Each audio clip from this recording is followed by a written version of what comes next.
Oh, ça déconne. On l'attaquerait pas cet apéro. Bienvenue dans l'émission Rond comme un ballon. Mais arrête-toi un peu. Mais il vaut rien, c'est une plus ce type. Il joue comme une pipe, arrête un peu. Et oui, c'est pour ça qu'on aime le ballon. Vive le foot. Et salut à tous. Salut. J'espère que vous allez bien. Et salut à l'équipe. tous. Bonsoir messieurs. Bienvenue dans une nouvelle émission de Rond comme un ballon, l'émission du lundi soir. Entre copains, installez-vous. J'espère que vous allez bien, j'espère que vous avez passé un excellent week-end, parce qu'on a eu un très beau week-end de foot et un très beau week-end de sport en général aussi. Il y a eu plein de choses ce week-end. Et on va pas trop s'attarder sur les autres sports, mais en tout cas, j'espère que vous êtes régalés comme nous, parce que nous on s'est régalés. Et je vois qu'il y a Ouman déjà qui est dans le chat. Salut Ouman. Qui nous passe le bonsoir. Et surtout à toi mon Franck. Bon, comment vous allez mon Cyril et mon Franck là? Avec des cœurs rouges et blancs. Bah, ça, je très vais bien, très écoute. bien. Alors, Très je suis en bien. train J'ai de passé manger, un moi, excellent week-end de sport, comme tu as dit. Je me suis régalé pendant 2 jours. Moi, je suis désolé, je Régalé. serais un peu en train de manger parce que j'ai pas eu le temps et j'ai hyper faim. Donc, notamment sur le premier sujet, je prendrai le temps de manger parce qu'il va pas me plaire. Mais sinon, ce week-end, c'était génial. J'étais tranquille à la maison en train de regarder du sport. Entre le rugby, la F1, le vélo, le foot, il y avait de quoi être servi. Tu m'étonnes. Exactement. On s'est Tu régalé. m'étonnes. Ouais, on s'est régalé. Et du coup, tu m'as fait la passe D. Tu vas pas trop parler sur le premier sujet. C'est surtout notamment à l'apéro à la carte. Parce que du coup, ce soir, on va parler, bien évidemment, tranquillement. On va commencer par l'apéro avec l'apéro à la carte. On enchaîne sur le gros sujet de Lyon, qui a une très belle fin de saison en perspective, avec l'Europa League et la Ligue des Champions à aller chercher, on va dire le podium à aller chercher en Ligue 1. Donc on va en parler. Après, en plus, ils ont fait un super match hier, donc on va en parler ce soir. On va faire aussi un gros débat. On va se faire un bon débat sur les stats. Sur les stats, on va se poser la question si les stats sont moins reconnus aujourd'hui, parce qu'on a des trajectoires un peu cette saison de joueurs qui statent de fou, mais on n'en parle pas tant que ça, ou du moins on y porte moins d'importance qu'avant. Donc on va en parler un petit peu ce soir. Et on va bien évidemment faire le débrief des matchs allés de quart de Ligue des Champions. Et on se projettera sur cette belle semaine qui commence dès demain soir sur les matchs retour de la Ligue des Champions et parlera aussi de la Ligue Europa un petit peu. Donc on a plein de choses à raconter. Il y a les tops et les flops pour finir comme d'habitude et avec le petit jeu écarte les quiz pour finir en détente.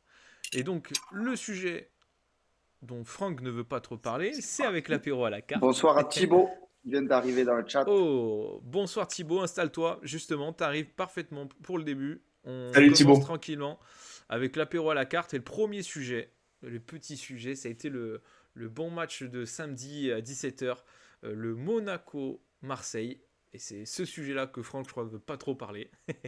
Salut le Duche. Peut-être que le Duche prendra le relais, justement, sur ce sujet. On attaque directement dans le vif avec ce beau Monaco-Marseille. 3-0, net sans bavure. Désolé mon Franck, mais c'est un peu ça. Grosse prestation des Monégasques et une déception de plus pour Marseille. Bon, je crois que toi, tu as vu le match, Cyril, aussi. Ouais, j'ai vu le match. Alors, pas dans son intégralité, j'ai chopé le match. Ça avait déjà démarré. J'ai raté les 20 premières minutes parce qu'avant, il y avait du sport en pagaille. Donc, j'avais 2, 3 écrans. C'était difficile de tout avoir. Mais en tout cas, des 70 minutes que j'ai vues, bah, il n'y a pas eu match entre les deux équipes. Marseille, ils ont pataugé tout le long, surtout derrière, bien que devant, c'était pas mieux. Il y a qu'un type qui est à peu près sorti du lot avec Rabiot, mais ça, on le sait, de toute façon, il porte l'équipe à bout de bras depuis quelques temps, sauf que porter Diplo, bah, ça devient compliqué.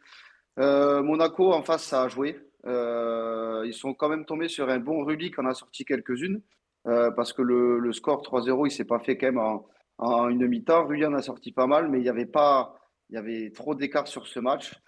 Marseille continue de plonger. C'est la 5e défaite sur les 7 derniers matchs, je crois. C'est énorme. Il y a pas 2 mois, ils avaient 10 points d'avance sur Monaco et Lyon. Mais aujourd'hui, ils sont derrière Monaco et à peine un point de Lyon.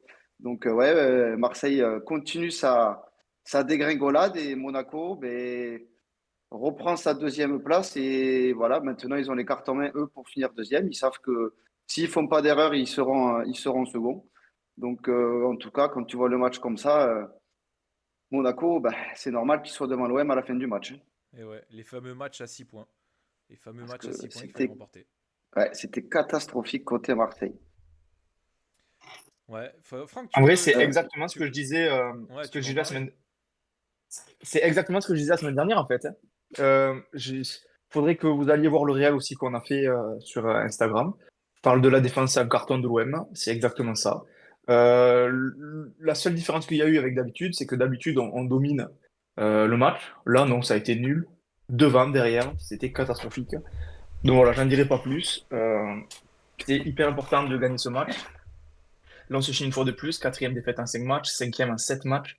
C'est une catastrophe pour cette course en Ligue des Champions. Mais heureusement, comme dit Duch, Montpellier vont comprendre samedi. Oui, ah, bon, si après tu, là, si tu leur fais tu pas t'attaques. comprendre là, tu mérites pas d'être dans les quatre à la fin de saison, hein. Ah ouais, ouais. Si là, tu gagnes pas Montpellier Mais qui oui, en joue pas après, une, voilà. Marseille, on l'avait dit, là, après le match contre Monaco, Marseille, ils ont un calendrier quand même assez favorable. Je crois qu'ils ont qu'un match contre c'est Lille, si je dis pas de bêtises. Ouais, on joue à Lille et on réceptionne Rennes à la dernière journée. Ouais, enfin, Rennes, ils seront en claquette. Enfin, Hmm. quand tu joues le podium, c'est pas Rennes, c'est Ouais, cette année qui est censé ouais. t'emmerder. Donc, il y a que le match à Hmm. Lille qui est un concurrent direct là, pour les places européennes pour Marseille. Sinon, le calendrier il est favorable.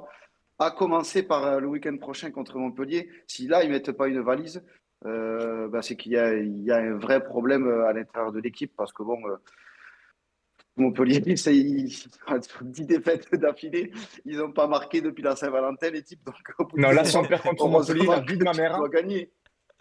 Si on perd contre Montpellier, la vie de ma mère, je bouffe un rat, mais comme ça, là. Par la queue. Ouais, ouais. Ouais, en Ah plus, ouais, par comme là le que. dit le Duche, Mais en tout cas, Monaco, on a vu deux du matchs à mieux. domicile. Deux matchs à domicile hein, d'affilée. Vous recevez donc Montpellier et après vous recevez Brest. Donc deux matchs importants qui peuvent vous Ouais. remettre d'aplomb dans les têtes aussi. Parce que là, surtout là, le problème c'est dans les têtes, hein. Ouais. Il y a un peu Ah oui, autre oui, non, chose mais quand même, parce que c'est pas que dans les têtes, les types, ils n'arrivaient pas à aligner deux passes, là, ça me dit quand même. c'est ouf, il y a Mais zéro envie, en fait. C'est ça, quand tu regardes les joueurs, à zéro moment, tu te dis, putain, ils ont envie d'aller gagner le match, tu vois. Ils sont là, ils sont en détente, ils trottinent sur le terrain, aucun pressing. C'est. Le Ouman, il Puis, posait question du je suis coach. même, je suis même pas énervé, en fait, tellement je suis blasé. Ouais. Juste une Il petite pose question la aussi question sur le pour coach le et les chat. joueurs. Est-ce que ça bug pour vous ou pas? Est-ce que ça bug? Parce que moi, je regarde le stream là sur mon écran et je vois que les images, elles bug. Donc, je sais pas si c'est pareil pour vous ou si quand même vous entendez malgré le fait que les images bug. Est-ce Ah, que vous pouvez les nous images dire? bug. ouais, les Ouais, images, moi, je regarde le stream, ça bug, hein. elles saccadent un peu.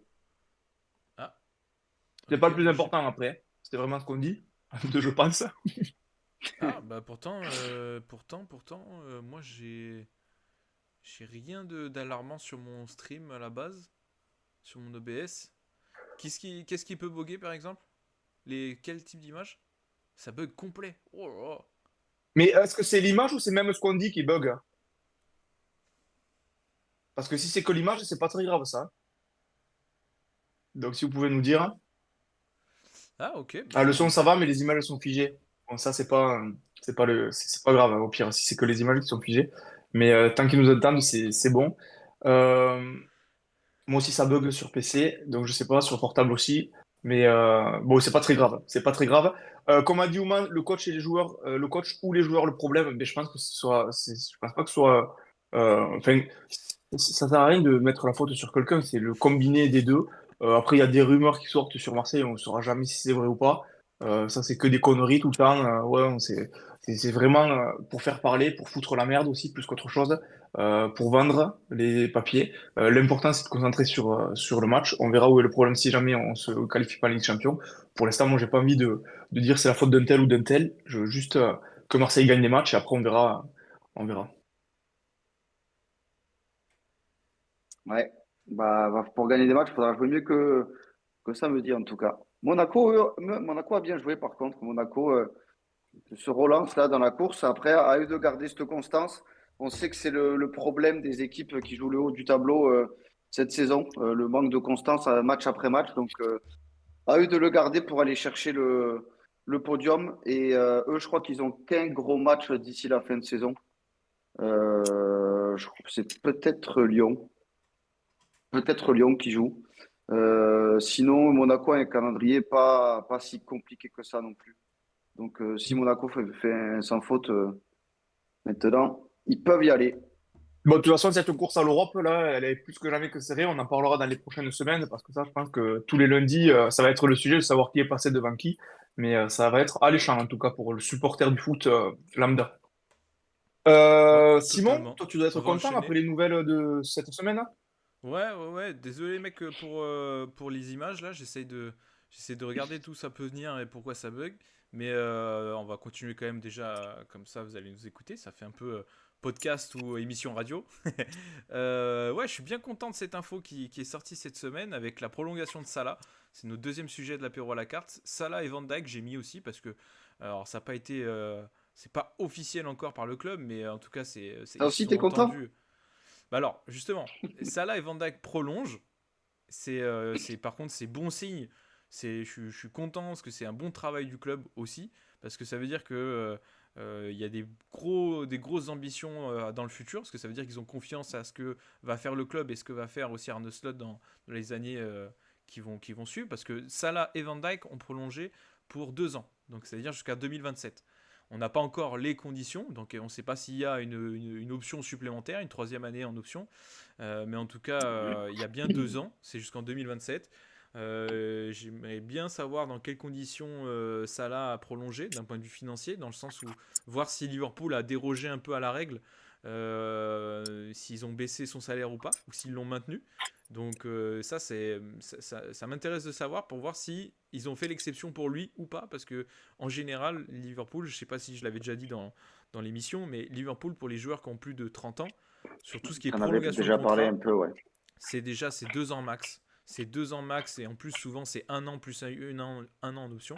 Donc là le fait qu'ils aient prolongé 2 ans c'est déjà bien. Et c'est une baisse de salaire. C'est systématiquement une baisse de salaire parce qu'ils estiment que après tes 30 ans, tu vas perdre forcément un peu au niveau. Et en général aussi ils recrutent de la concurrence, etc. Donc pour éviter de déséquilibrer aussi un vestiaire, en général ils baissent le salaire. Donc là, ça va être peut-être l'exception. Donc on ne sait pas dans quelles conditions, mais en tout cas une chose est sûre, c'est que je suis très content qu'il reste. Je suis très content. Ouais, il a fait quelques sorties comme le dit Thibaut dans le chat. Salah a fait tout son cinéma ces derniers mois et il voulait juste que Liverpool sorte la planche à billets. Alors oui, je pense que c'est une des stratégies, mais il y avait aussi le fait que il y a l'ego du Totalement, je joueur, pense. hein. Ouais, ouais, il y a l'ego du joueur dans le sens où lui, il a envie de se sentir important, très important, et Liverpool ne voulait pas déroger à sa politique, tout simplement. Et je pense que lui, il estimait que s'il y avait bien un joueur qui pouvait être, on va dire, sur lequel on pouvait faire une exception, c'était lui. Et donc c'est pour ça que je pense qu'il y a eu toute cette petite guerre d'ego qui est terminée aujourd'hui. Donc je suis peut-être un peu déçu que ce soit pas arrivé avant, parce que je ne sais pas si ça a joué dans ses performances ou pas. Si on va dire, ces rencontres ratées sur les matchs importants, c'est à cause de ça, ou pas à cause, mais en partie il y a eu ça qui est rentré en jeu, je ne sais pas. Mais en tout cas, je suis bien content qu'il reste. Van Dijk, je suis content qu'il reste pour le côté leadership et transmission on va dire, de valeurs dans un groupe, etc. Mais par contre, d'un point de vue peut-être football, il est plus aussi impérial qu'avant et je trouve qu'il est. J'espère qu'il va vite se reprendre, mais il est de plus en plus. C'est plus un fardeau qu'autre chose maintenant, je trouve, sur ces derniers mois. Ok, il peut être quand il a envie, Évident que c'est franchement. Que- Le gros fardeau, c'est celui qui est tout à gauche, je pense. Bah ouais, Robertson c'est pareil, ouais, les C'est la deux. saison Bah de après merde qu'il Robertson fait, pour le toi, coup, Robertson, c'est un truc de fou. Robertson, pour le coup, ils vont être remplacés. Et c'est là où je voulais finir là-dessus sur le sujet. C'est que si aussi Salah et Van Dijk prolongent, et Van Dijk l'a dit d'ailleurs, c'est sorti je crois aujourd'hui, ou hier soir, je sais plus, sur le fait qu'il est convaincu aussi sur cet été, ce que Liverpool va faire quelque chose de grand. Va faire un très grand été. C'est-à-dire que du coup, il sous-entendait que là, il va y avoir des mouvements. Alors sûrement aussi en départ, mais surtout à l'arrivée. Je pense que là, l'équipe a besoin de nouveaux joueurs, de nouvelles concurrences. Il va y avoir sûrement justement à gauche, latéral gauche, une arrivée pour Robertson et Tsimikas qui sont tous les deux limités. Il va sûrement avoir une arrivée à droite aussi, peut-être Frimpong, qui est beaucoup cité. Ping-pong. Ouais. Et sûrement aussi devant, hein, en attaque, hein, parce que Nunez, il y a de grandes chances qu'il parte. L'Arabie Saoudite, ils font pressing pour lui. Il a failli partir cet hiver, pardon, en décembre. Mais le club et Slot ont fermé la porte. Ce qu'ils voulaient, Slot avait surtout envie de garder tous ses joueurs, tout son effectif pour aller plus loin dans toutes les compétitions, parce qu'on était encore dans les 3 ou 4 compétitions à ce moment-là. Donc il fallait garder tout l'effectif. Donc voilà. En tout cas, c'est bon signe pour tout ça. Je suis très content du travail qui a été fait par le club. Et je suis très content qu'il reste. C'est une légende et il va un peu plus marquer le club et la première ligue avec ces 2 années supplémentaires. Parce que je pense que Salah va bien revenir. Malgré son âge, c'est un mec qui a un gros physique, qui a une très grosse discipline de travail. Et franchement, on en parlera un peu plus tard, notamment dans le débat des stats. Mais c'est monstrueux ce qu'il fait. Et je pense qu'il a encore beaucoup à donner. Voilà, j'ai été un peu long, désolé les gars, sur le sujet. Il est à mieux. Common Reds. Common Reds, exactement. On peut enchaîner sur l'autre sujet. C'est le fameux gain à Winamax, le pari à 1 million d'euros. Le fameux mec qui a gagné 1 Alors les gars, j'ai un million scoop. de pesos. J'ai un scoop concernant ce pari à 1 million. C'est pas un scoop, t'en sais rien, mec. Et si j'ai un scoop, c'est pas moi qui ai gagné. J'ai 1 million. Donc les gars, venez pas me gratter. C'est pas moi. Non, C'est dommage parce qu'il aurait pu sinon vous rebalancer 5000 euros toutes les semaines avec les scores exacts. Ah oui. C'est un Il type qui a s'appelle gagné Simon. 1 million Il s'appelle Simon, mais la c'est son semaine nom. passée, là. Oh, le prénom de merde. Il s'appelle Simon en misant 50 euros. Donc, c'est évidemment Il doit le sûrement plus rien y gros connaître, gain remporté dans l'histoire de Winamax. L'ancien plus gros gain, c'était 550 000. C'était l'histoire du type qui était parti à Munich là, voir le match, Ouais. qui avait gagné en direct avec ses potes et tout. Donc, c'était une Il a histoire eu de un fou aussi. cul. Il avait eu un cul. Lui, en fait, il rajoutait les matchs au fur et à mesure. Alors, pour ceux qui connaissent un peu les paris, quand on combinait et sélectionnait, même s'il y a des paris gagnants, tu peux rajouter au fur et à mesure les matchs qui sont à venir. Et c'est comme ça, en fait, qu'il a fait monter le combo booster qui lui a permis de doubler, en fait, les gains par rapport à la cote de base. Donc, C'est des cadeaux, hein, quand tu vois il le a ticket. pris le petit enculé 1 million d'euros quand même, avec 50 balles misées, niveau rentabilité, et c'est pas mal. Il a joué C'est que pas les mal. petites cotes, hein. En vrai, c'était que des Ouais, cadeaux, hein. ouais. Fallait Ah juste oui, qu'il n'y en ait pas c'est un qui se chiffre. c'est Il y a eu ça. des C'est cotes que à des 2. favoris à chaque fois. Il a eu Il de a la fait passer des réussite. cotes à 2,50 quand même. Il a eu de la réussite, Évidemment. l'enculé. Et je sais pas si vous avez entendu, mais du coup, il est passé sur RMC, il est passé sur 2-3 trucs, il est passé sur Winamax là. Et en fait, il disait que il pariait aussi pas mal en live. Notamment, il a parié sur un match chinois parce qu'il y a des 2-3 dingueries, hein, où ils ont marqué à la 96e minute, etc. Et en fait, par exemple, le match chinois, il a parié en live. Parce que sinon, le scénario de fou, il a mis une équipe, mais cette équipe, elle perdait 3-0 à la mi-temps, et à la fin, ils ont gagné 4-3. Sauf qu'en fait, lui, il te dit, parce que quand tu vois ça sur le papier, tu te dis, mais attends, c'est un truc de ouf. Et en fait, lui, il pariait en direct, en live, et il a parié au moment où il y avait déjà 3-2, où déjà le club avait commencé à remonter de 2 buts, et l'équipe adverse avait pris un rouge. Du coup, il avait parié à ce moment-là. C'est là où il a fait plein de dingueries comme ça. Il a mis, par exemple, En tout aussi, cas, il y a Proja en Albanie qui marque. Et ben en fait, il est sorti, et il a été sauvé par le fait que tu as l'assurance buteur où le remplaçant a marqué. Et le remplaçant, il a marqué à la 92e minute. Pareil, ah une ouais, dinguerie comme ça. Comme Gros ça, shot, ça chatte. Ouais. incroyable, incroyable. En tout cas, il n'a pas parié sur Mbappé qui prend un carton rouge ce week-end. Non, ouais. Non, Pas on ne peut mal. pas parier sur ça en France. On peut parier sur ça en Angleterre. Ouais, Ouais, c'est belle vrai. Non, du transition. coup, c'est pour enchaîner avec l'autre Très sujet. belle transition, mon Francky. Ouais, je sais C'est pas une belle passe D. si vous avez vu le rouge qu'a pris Mbappé, parce qu'Mbappé a pris un rouge du coup ce week-end. Mais bon là là, c'est un attentat, il nous fait. Donc voilà, c'était juste pour alimenter un peu plus l'apéro à la carte de parler de ça. Je sais pas Ouais, si, bah, si vous l'avez vu. petit débat. Il Allez devrait le voir prendre si vous qu'un l'avez pas seul vu, match, parce que, d'ailleurs. Il devrait prendre parce que qu'un c'est seul un match de ce qui est tombé Ouais, aujourd'hui. c'est ça. Ce Il y a qui un me petit paraît un débat peu là-dessus d'ailleurs. aberrant, vu la faute qui est complètement volontaire. Hein. Et en fait, ce qui fait un peu débat aussi en Ah ouais, non, Espagne, c'est volontaire, c'est c'est de la le... frustration. C'est, Vas-y, Franck. Non, c'est un geste de frustration. Tu vois que, il s'en fout, il y va vraiment pour mettre le pied là où il le met. Il y va pour Et faire il mal. peut lui casser la jambe, hein, il peut lui casser la jambe. Ouais, Il n'y a pas grand-chose, il dit. et du coup, Non, il n'y a rien joué. ce que dit les Espagnols, en tout cas les médias espagnols, là où ça fait un petit peu polémique, c'est que il y a eu le rapport de l'arbitre qui est tombé par rapport à ça, et le rapport est assez clément apparemment sur l'intention en disant qu'il voulait jouer le ballon, etc. Et que pour notamment décider de la sanction au niveau de l'intention, merde, au niveau de la merde, putain, je vais y arriver, au niveau de l'organisme pour savoir quelles sanctions ils vont lui mettre, s'ils vont lui mettre un match ou deux, et ben, ou trois, et bien c'est le rapport de l'arbitre qui va faire foi avant les images. Donc c'est pour ça qu'il y a un peu ce débat et un peu cette mini polémique sur le fait que il soit sanctionné qu'un match parce que s'il prend trois matchs, il rate la finale de la Coupe du Roi parce que ça marche pour toutes les compétitions nationales. Donc c'est là aussi où il y a un petit enjeu où il jouerait pas la finale contre le Barça apparemment. Ah, oui, oui. Bon, vu son niveau, ouais, qu'il soit sur le terrain ou pas, je pense en ce moment que ça ne change pas grand-chose. Non, Ouais, après, on verra c'est bien, pas le mais pire en tout après. cas, enfin, le geste est moche. Le geste est moche et ça vaut pas qu'un match. Après, on verra combien il prend, mais ça vaut pas Après, qu'un match. ce qui est fou, c'est que il prendrait qu'un match, alors que c'est un carton rouge direct, alors que nous en France ou même en Angleterre, tu prends un rouge direct, c'est minimum deux matchs.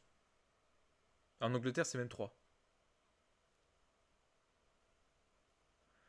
Euh, Ouais, ça dépend. alors, On a Thibaut justement dans le chat qui dit qu'il a regardé le match, lui, et qu'en fait Mbappé il se prenait des tampons à chaque appel et prise de balle et que l'arbitre sifflait rien. ah oui, oui, il a Oui, raison par contre peut-être, Thibaut. mais c'est vrai que comme tu dis, ça excuse pas le geste à t'énerver comme ça et à mettre ta frustration dans une faute où tu peux vraiment faire mal à l'adversaire. Ah, il a raison Thibaut, ils se sont fait, même tous les joueurs du Real Madrid se sont fait tabasser pendant tout le match. Saint-Étienne-Brest. Pauvrette, c'est bon, mais. Saint-Étienne-Brest 3-3. Gros match? Gros match, des buts. Beaucoup de buts.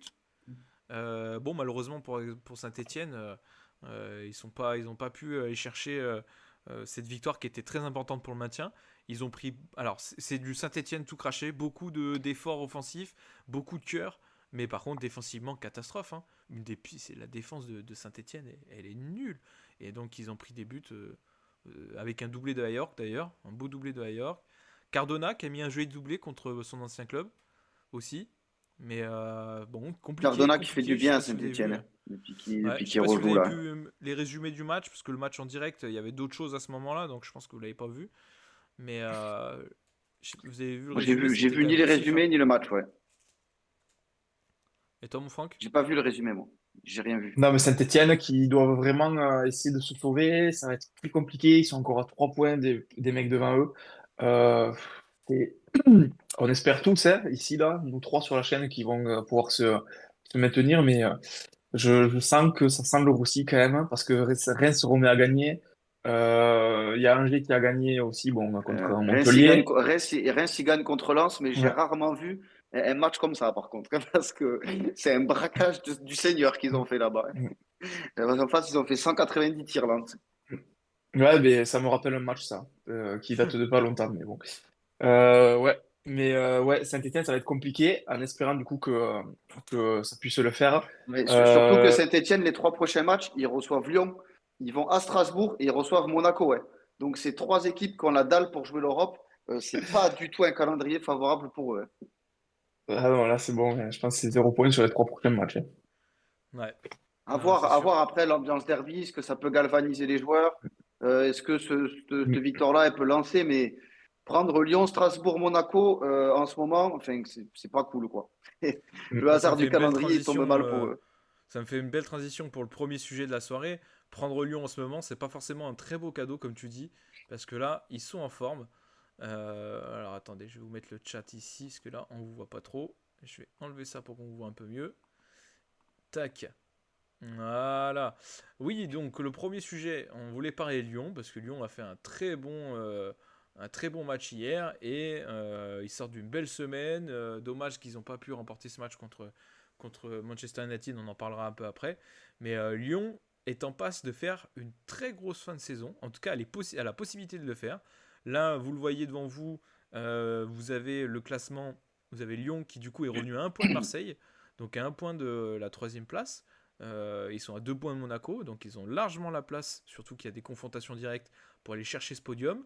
En tout cas, ils ont, on va dire, ils ont le destin en main. Et pour le côté Europa League, pour le côté aussi Europe, bah, ils sont face à un Manchester United un peu malade. Alors il faut aller jouer à Old Trafford, par contre, jeudi. Mais il y a il y a une possibilité de faire quelque chose quand même, hein.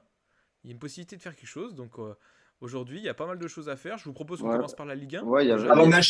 Avant d'enchaîner, je dis un petit coup à Sergio et à Skonix qui nous font un salut de Budapest où ils sont actuellement. Let's go. Salut les gars. Profitez Régalez. bien, les gars. On se casse. Régalez-vous. On connaît Budapest. Profitez bien, messieurs. Il y a de quoi faire là-bas. Il y a un bar qui est Non mais ouais, sympa, du coup vous pour êtes accueillis par enchaîner une sur Monique. Lyon, effectivement.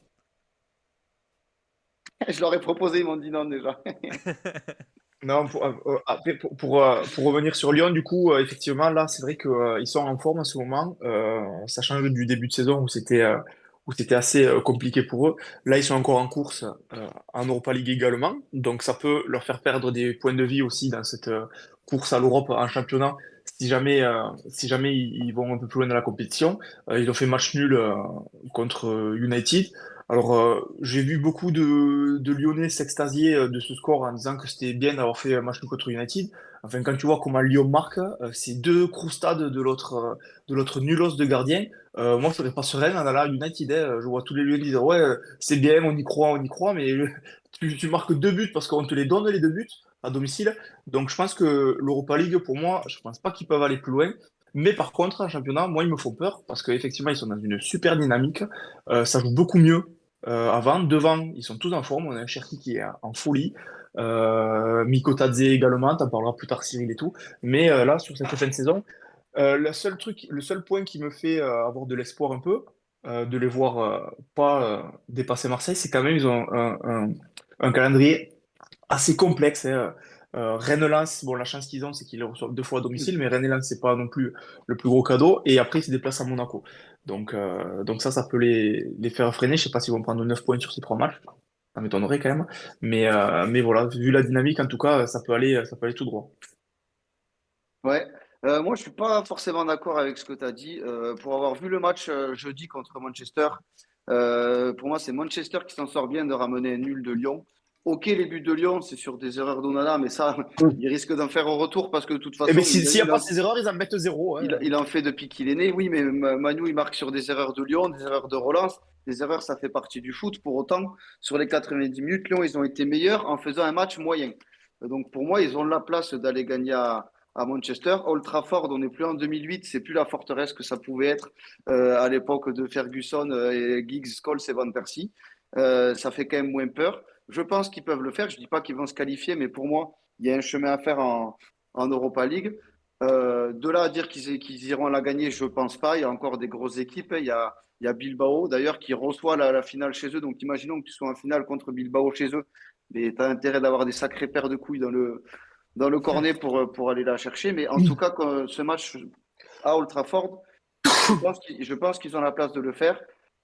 Surtout s'ils jouent comme hier. Alors, c'était que Auxerre, évidemment.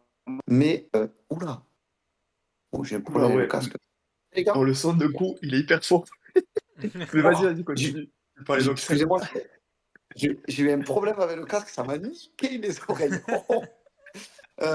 Ils On ont fait, t'entend pas de la même façon, en tout cas. ouais, ils Ouais. ont fait un Mais on t'entend super bien. match contre Auxerre hier. Ils ont vraiment, vraiment, vraiment bien joué au ballon. Ils ont des types au milieu de terrain, les Cherki, Tolisso, Almada. Ça pue le foot. Honnêtement, j'ai été très, très agréablement surpris de Lyon hier. Maintenant, il faut qu'ils arrivent à garder cette constance sur 90 minutes et surtout à enchaîner les matchs. Ce qui m'a marqué aussi, c'est l'équipe. C'était une vraie équipe. Ils étaient contents de jouer ensemble. Ils allaient fêter les buts tous ensemble à 11 et défendaient à 11, ils attaquaient à 11. C'est pas forcément quelque chose qu'on voyait à chaque fois. C'est un esprit de groupe là qui s'est créé. Donc, On franchement, dirait que tu chapeau. zozotes. Et moi, Mec, je quand pense tu que parles, on dirait que t'es bourré complet. On dirait que t'es On bourré dirait que tu complet. zozotes. Attends, enlève le casque. La T'as voix, pas le casque t'as- vers le téléphone? Ah ouais. Y a pas un truc vers ton téléphone, vers ton Et le entraîneur? casque? Non, parce qu'on dirait que tu Alors, par zozonnes contre, beaucoup. t'as fait une belle analyse, hein, ça, je te la lève pas, Ah mais oui, ah ouais, franchement, maintenant, dites que on c'est. aurait dit Mais, que tu cuis quand tu parlais. je suis pas cuit pourtant, malheureusement, je suis pas Ah, cuit. ça va mieux là, ça va mieux. Oh putain. Ah, c'est énorme. Ah non. On Du aurait dit coup, que tu un zozotais. truc à Mais rajouter, oui, Simon, oui. sur le Lyon? Bah moi je suis plutôt d'accord avec Cyril, je suis pas moi je pense qu'il y a quelque chose à faire surtout en Europa League. Moi alors si je vais dissocier l'Europa Ils League et prennent le la Ligue Bilbao 1, en demi, en fait, comme nous dit Kintoun, hein. ouais, c'est ce que j'allais te dire. Il y a un truc à faire en Europa League dans le sens où il y a un petit exploit. Moi je pense qu'il y a un très beau parcours à faire dans le sens où là pour moi je dis ils ont largement les moyens d'aller taper United à Old Trafford parce que United franchement c'est catastrophique et donc de les taper Ils ont en changé de théorie. gardien, mais il a encore fait une croustade Ouais, ce mais week-end. il est nul comme tout. Donc d'aller les taper là-bas, je les vois totalement capables de le faire. Et surtout après, la demi, c'est face à Bilbao. Alors, Bilbao, faut savoir que ça, en plus la finale de la Ligue Europa se joue chez eux, à Bilbao. Donc eux, la Ligue Europa, ils vont la jouer à fond. Surtout que ils sont dans la course pour aller chercher la Ligue des Champions en Espagne, mais ils sont plutôt bien partis aussi. Donc entre guillemets, ils ont envie d'aller la chercher. Donc ils vont pas trop jouer le championnat, mais ils vont quand même à fond jouer la Ligue Europa et chercher avec des champions par ce biais-là. Et du coup, Lyon a quand même sa place. Donc aller faire un petit exploit là-bas, surtout que Bilbao se déplace très mal. On l'a vu jeudi dernier avec ce 0-0 ouais, aux Rangers à Glasgow, alors qu'ils étaient à 11 contre 10 pendant 80 minutes. Donc ça se Contre 10, déplace ouais. mal. Ça va être chiant à aller jouer là-bas, mais pour moi, ils sont capables de sortir United et d'aller faire quelque chose contre Bilbao. Et après, en face, bah, si ils passent les deux, en finale, tu sais, soit N'importe deux. quoi. Alors là, par Mais, contre, j'y Ah, est-ce crois que zéro c'est, pour, est-ce moment. pour que moi, ils c'est, peuvent y aller. est-ce que c'est mieux Pour le moi, ils son, vont y les aller. gars, là? Ouais, c'est bien là. C'est bien là Oui, au c'est niveau bon, partie. Cyril. Ok, impeccable. J'ai moins l'air bourré que tout à l'heure? Ouais. Ouais, c'est bon, parfait. Et en Ligue 1 aussi, par contre, je pense qu'ils ont vraiment Ouais, nickel, j'ai récupéré le leur casque. destin en main aussi, hein, Lyon. Lyon, je pense qu'ils veulent vraiment faire, parce que là, pour moi, ils vont aller gagner Pour à moi, Saint-Etienne, pour moi ils vont gagner le seul Rennes, ils match vont gagner vraiment Lens. compliqué, C'est Monaco, c'est tout. c'est Monaco. C'est Monaco le match compliqué. D'aller Donc jouer Rennes à et Lens, Monaco, ça se joue plus ça rien. sera pas facile. Mais en vrai, non. En vrai, les autres, si Lyon joue comme hier, si Lyon garde cette force de frappe offensive et la gestion qu'ils ont au milieu de terrain, pour moi, Rennes et Lens, ils ne devraient pas les inquiéter sur 90 minutes. Alors, ils prendront peut-être des buts, mais en vrai, hier, ils m'ont vraiment impressionné devant, hein. Je garde un peu des forces d'analyse pour mes tops en fin d'émission, mais je vois pas comment le Rennes aujourd'hui et le Lens là qui a plus envie sur cette fin de saison, qui perd à la maison contre Reims, allait faire chier Lyon là-bas, hein. M- Moi, j'aime beaucoup j'aime beaucoup ce nouveau Lyon. Ce nouveau Lyon qui est moins basé sur les ailiers et qui est plus basé sur on va dire, sur les axiaux, les milieux offensifs, un peu plus créateurs, Ah, ils n'ont pas le avec choix, Almada ils et en ont perdu Cherki. deux aussi. Ouais, non, mais bien sûr, mais je préfère largement ce Lyon-là, quoi. Je préfère largement ce Lyon-là que ce Lyon avec Fofana et Noama, par exemple. Où il passait essentiellement avec les ailiers, Il y a c'était vraiment Dieuch, le il a jeu dit des que le son il stabilités. était pas bon parce qu'il avait entendu que Lyon passait contre Manchester United. Ouais. Non, mais j'y crois. Moi, je Salaud. suis persuadé. Hein. Je suis persuadé. Quand je vois ce que propose United, mais c'est une catastrophe. Ils sont nuls. Ils sont nuls et ils font vraiment des erreurs comme pas possible. Il faut juste que Lyon ne se chie pas dans le beignet et se dit pas putain, on a Old Trafford.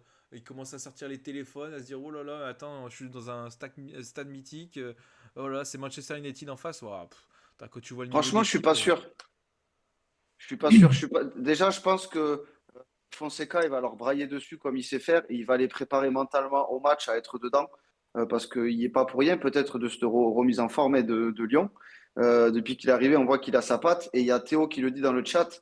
Il dit que ce nouveau Lyon, comme tu dis, c'est depuis Almada. Je suis totalement d'accord. Il a une gestion des temps forts et des temps faibles. Il pose le pied sur le ballon.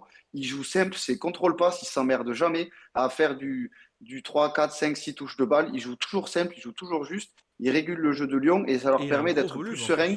de ne pas être en panique et de perdre beaucoup moins de ballons. Et il court beaucoup. Et en plus, il est très très bien couvert par Tolisso derrière qui a un coffre et qui est revenu. Je ne sais pas si c'est à son meilleur niveau, mais en tout cas, il n'en est pas loin parce qu'il est vraiment redevenu très très bon. Et Matic, que moi je suis un peu moins fan parce que je le trouve un peu, je ne sais pas si nonchalant c'est le mot, mais un peu plus mou, ou en tout Un cas peu en tôt. dessous de ces deux-là. Pour le coup, dans le trio, il arrive à rehausser un peu son niveau de jeu et du coup, ça devient vraiment costaud, Lyon au milieu de terrain. Donc, m- moi, hier en tout cas, ils m'ont vraiment, vraiment surpris. Je ne pensais pas qu'ils seraient capables de jouer aussi bien sur 90 minutes. Donc, ils m'ont donné envie de croire qu'ils pouvaient faire un truc sur cette fin de saison. Je pense qu'il y a la place, ils arrivent à garder cette mentalité, parce qu'il y a quand même pas mal de têtes qui viennent là-dedans. Et tant qu'il n'y a pas de période de transfert, de toute façon, les types, ils savent jouer là-bas. Ouais, c'est vrai. Et justement, on s'attarde un petit peu plus sur les individualités. Vous, pour aujourd'hui, là, qui est le joueur, le meilleur joueur de Lyon ou qui est le joueur le plus important de cet effectif? Parce que on parle de Cherki, on parle de Tolisso, on parle aussi, il y en a beaucoup qui C'est parlent de dur à Perry, dire, il y en a plusieurs. le gardien par exemple Il y aussi, a Perry, ouais. qui a Mais été excellent. intrinsèquement, le meilleur joueur, c'est Cherki. Après, est-ce que c'est le meilleur joueur de l'effet, enfin, dans le Le plus collectif, important? ça je sais pas, mais le meilleur joueur, c'est Cherki. Là, il a des stats de ouf, hein. Il a 10 buts et 18 passes D dans la saison, toute compétition confondue, donc c'est quand même Non, assez impressionnant. c'est abusé, ouais. C'est complètement abusé. Je pense pas forcément que ce soit le plus important à Lyon, parce qu'on a vu que les fois où il n'était pas là, mais ils arrivaient quand même à gagner Lyon. Il n'est pas indispensable, on va dire, mais il fait du bien de ouf parce qu'il est capable de débloquer des situations de par sa créativité et de par ses dribbles. Le plus important, Kintou nous le dit là dans le chat, je pense que c'est Tolisso au milieu du terrain là, il impose une sérénité de fou. Ça me fait penser au Hochberg du début de saison. Là, le niveau de Tolisso, il est quand même assez fort et je pense que ben, les deux, ils méritent totalement d'être en équipe de France, mais bon, ils sont lyonnais, donc bon, ça va être compliqué pour eux. Ouais, je pense que Ouais, moi, je trouve ça dur de dégager je un pense qu'on les verra joueur quand pas. le collectif, il marche bien. Euh, mais il y a l'impact de Almada et depuis qu'il est arrivé, il a vraiment apporté un truc à l'équipe de Lyon. Et je ne sais pas si c'est le meilleur ou le plus important, mais en tout cas, il fait un bien fou. Ça, c'est certain. Il fait un bien fou. Mais ça, tu vois, c'est justement ce qu'il faut pas faire, c'est qu'à Lyon, il y ait quelqu'un qui soit qualifié de star et qu'on se repose sur lui. Ça a été le cas avec Paris pendant plusieurs années, là, notamment l'année dernière avec Mbappé, où c'était lui la star, tout le monde parlait de lui, tout le monde jouait pour lui, on le sortait du lot. Cette année à Paris, et là c'est pareil pour Lyon, c'est le collectif ensemble qui joue hyper bien et c'est ça qui leur donne la force, c'est qu'il n'y ait pas un joueur au-dessus des autres. Tous ils jouent les uns pour les autres et du coup c'est ça qui fonctionne et c'est pour ça qu'il y a ces résultats. Donc je pense que ça sert à rien de sortir un joueur du lot. Il faut juste féliciter Lyon pour le jeu qu'ils proposent grâce aux joueurs qu'ils ont et qui sont tous impliqués, contrairement à Marseille où ils sont aucun Mm. impliqué et Tu c'est vois, il y a catastrophique. Théo dans le Il y chat a qui des dit joueurs Cherki, aussi c'est que, l'impact vu qu'ils player. ils ont pas de nom, on en parle moins. Mais par exemple, un Niakate derrière que je trouve très très costaud, moi. Euh, Perry qui fait une saison exceptionnelle. Tagliafico, je peux pas le voir, mais derrière, je sais que les supporters de Lyon, ils le trouvent ultra solide. Pourtant, il fait pas de bruit, tu vois. Donc, ouais, c'est ce que Franck a dit, c'est vraiment le collectif au complet qu'il faut mettre en avant. Même quand ils sont pas là, hier il y a Abner qui a pas été excellent, mais voilà, qui fait le taf. Il y a Koumbedi hier qui a fait un super match. Il est présent sur les deuxième et troisième buts de Lyon et puis sur des superbes actions en plus. Donc, ouais, il y a un vrai travail de Fonseca derrière tout ça, je pense aussi. Totalement. Et je Bien vois que qu'il tu as soit vu pas dans le chat, bord ils de sont terrain. plutôt Ouais. d'accord. Dans le chat, ils sont plutôt d'accord. Cherki, c'est l'impact player, mais l'équipe tient sur les épaules de Tolisso. Théo, il dit ça.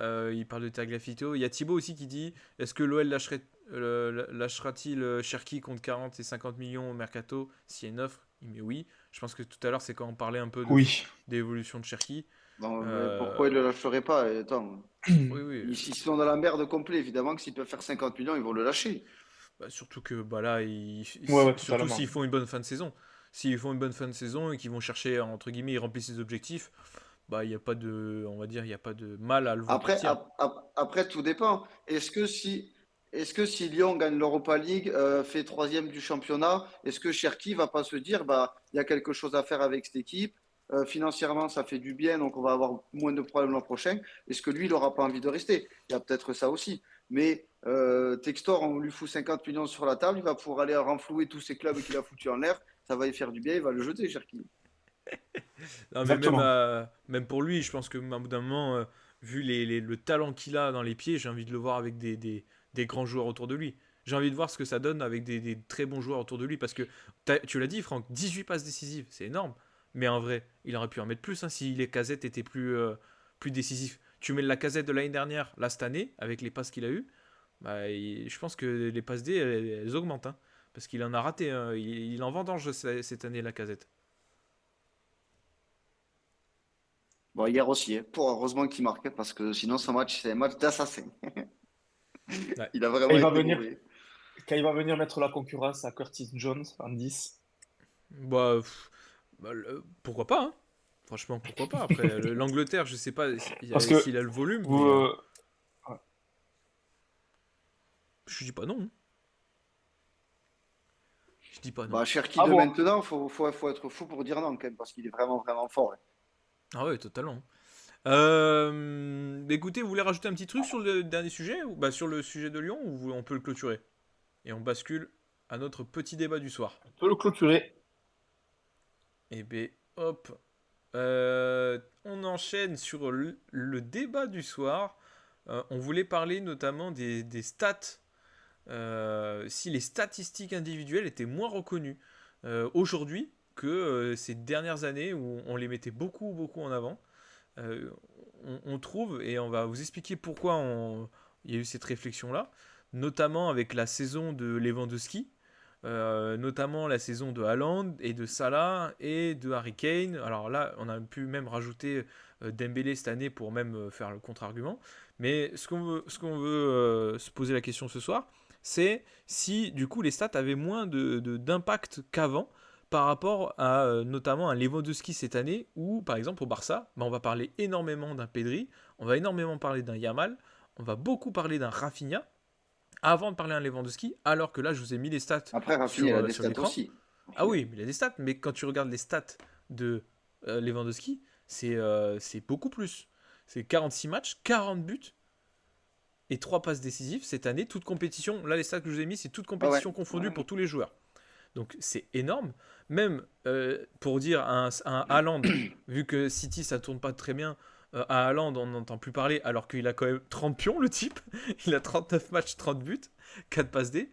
Et même Salah par exemple aussi, pour alimenter un peu le débat, 46 matchs, 32 buts, 23 passes décisives, toutes compétitions confondues. En première ligue, il vient de passer là avec cette passe D, il vient de taper le record, donc ça n'a jamais été fait. Et là, il est premier all-time en première ligue en gros de décisif entre les passes D et le but. Et pourtant, on va Et il peut battre le record de passes sur une saison qui est de Thierry Henry. exactement, et ce qui est énorme. À égalité Mais avec par De contre, Bruyne. on peut dire que pourtant, dans la course au Ballon d'Or, bah, il l'a limite perdu en ratant 3 matchs cette saison. En ratant sa double confrontation face à Paris et en ratant par exemple le match contre Newcastle C'est avec pas la tant finale. en ratant les matchs, c'est en sortant, en perdant deux trophées qu'il le perd. C'est pas en ratant les matchs.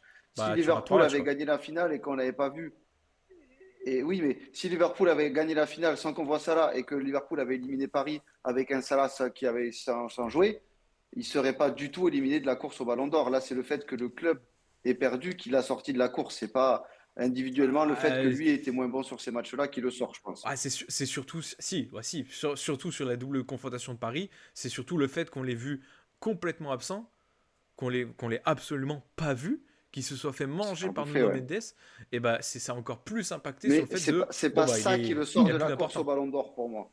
Ah ouais? Pour toi, alors attends, ça veut dire que si par Alors, Non, exemple, non, pas pour moi. et donc si Même par exemple si il Liverpool gagne le était passé trophée, il avec faut ces rien. matchs-là de Salah,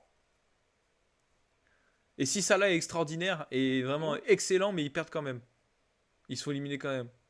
Pour toi, c'est vraiment le fait de se faire éliminer plus que sa performance Euh, individuelle. ouais, ouais, c'est pour moi la course. Bah oui, parce que avec qui il est en concurrence, ils sont encore qualifiés dans toutes les compètes, ils peuvent tout gagner. Donc si à la fin de la saison, il a un trophée et les autres en ont quatre, même s'il a des stats un peu mieux, on retiendra que le fait est que les autres aient tout gagné leurs équipes, en fait. Du Ouais, coup, ouais, j'entends. moi, j'ai pas trop suivi cet après-midi, donc quand tu avais mis ce sujet, je l'avais vite fait relever, mais j'avais pas compris dans quel sens tu me posais la question.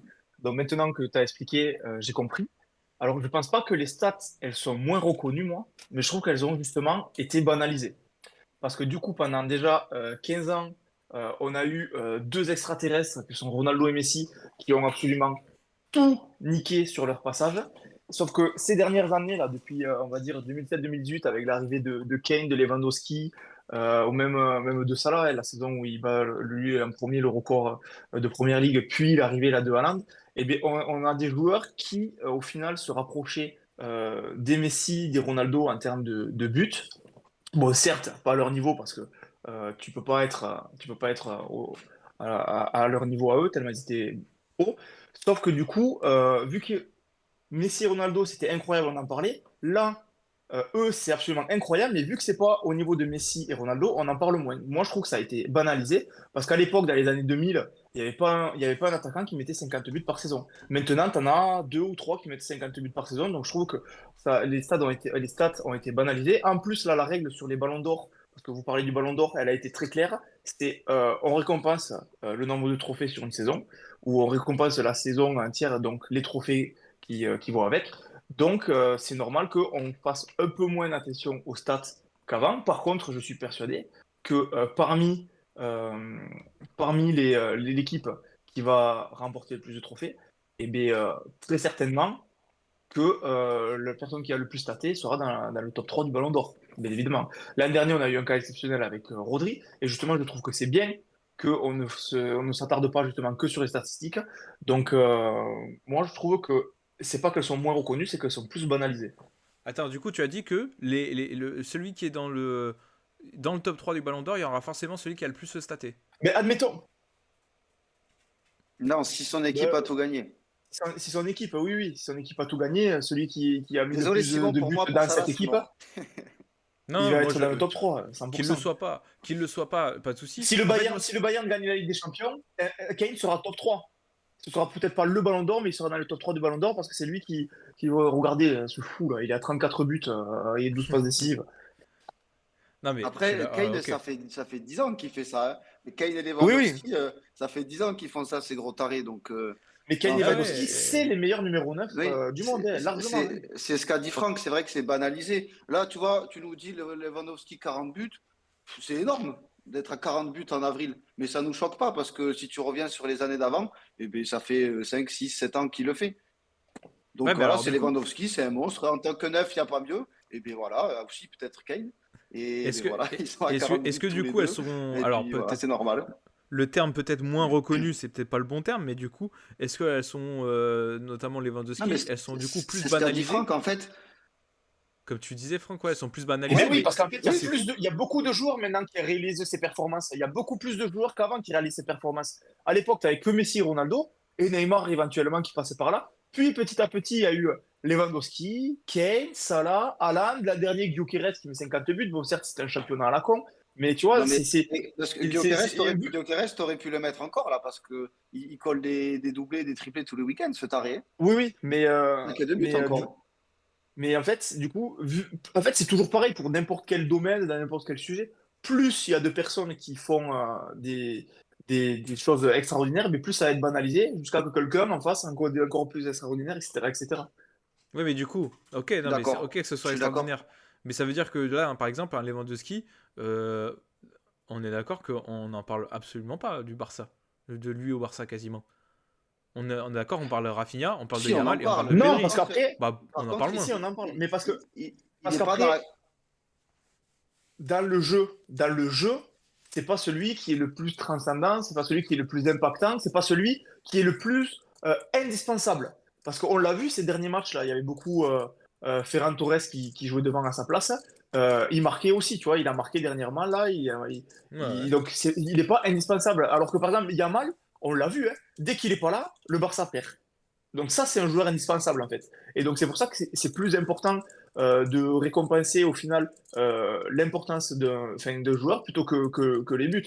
Haaland, La première saison où il explose tout, on en parlait parce qu'il bat le record de Première Ligue, qui est absolument extraordinaire. Mais on en parlait aussi que dans le jeu, il était nul à chier. Et c'est peut-être pour ça qu'il rate son ballon d'or de peu. Bon, après, aussi, il n'a pas fait la Coupe du Monde et Messi, il l'a un peu volé. Mais là, maintenant que Manchester City fait une saison de merde, qui sont en route pour aucun trophée, bien qu'il marque 30 buts là, et qu'il en marquera sûrement 5 ou 10 de plus d'ici la fin de la saison, mais il ne sera pas du tout dans les débats parce que dans le jeu, il est à zéro moment impactant. Juste, il marque, hein. Bah, c'est injuste. C'est incroyable, mais je veux dire, c'est pas un impact player, comme ils étaient au plus haut en parade de Cherki. Non, mais par contre, les stats, elles ont encore toute leur importance. C'est-à-dire que dans les joueurs qui sont nommés quand même pour le Ballon d'Or aujourd'hui, ceux qui sont en tête ou qui l'ont été récemment, tu avais Salah, tu avais Rafinha, bien qu'on ne veuille pas forcément l'entendre, tu avais Mbappé, tu avais Ali Dembélé parce qu'il fait une saison 2025 énorme. C'est que des types qui ont des stats.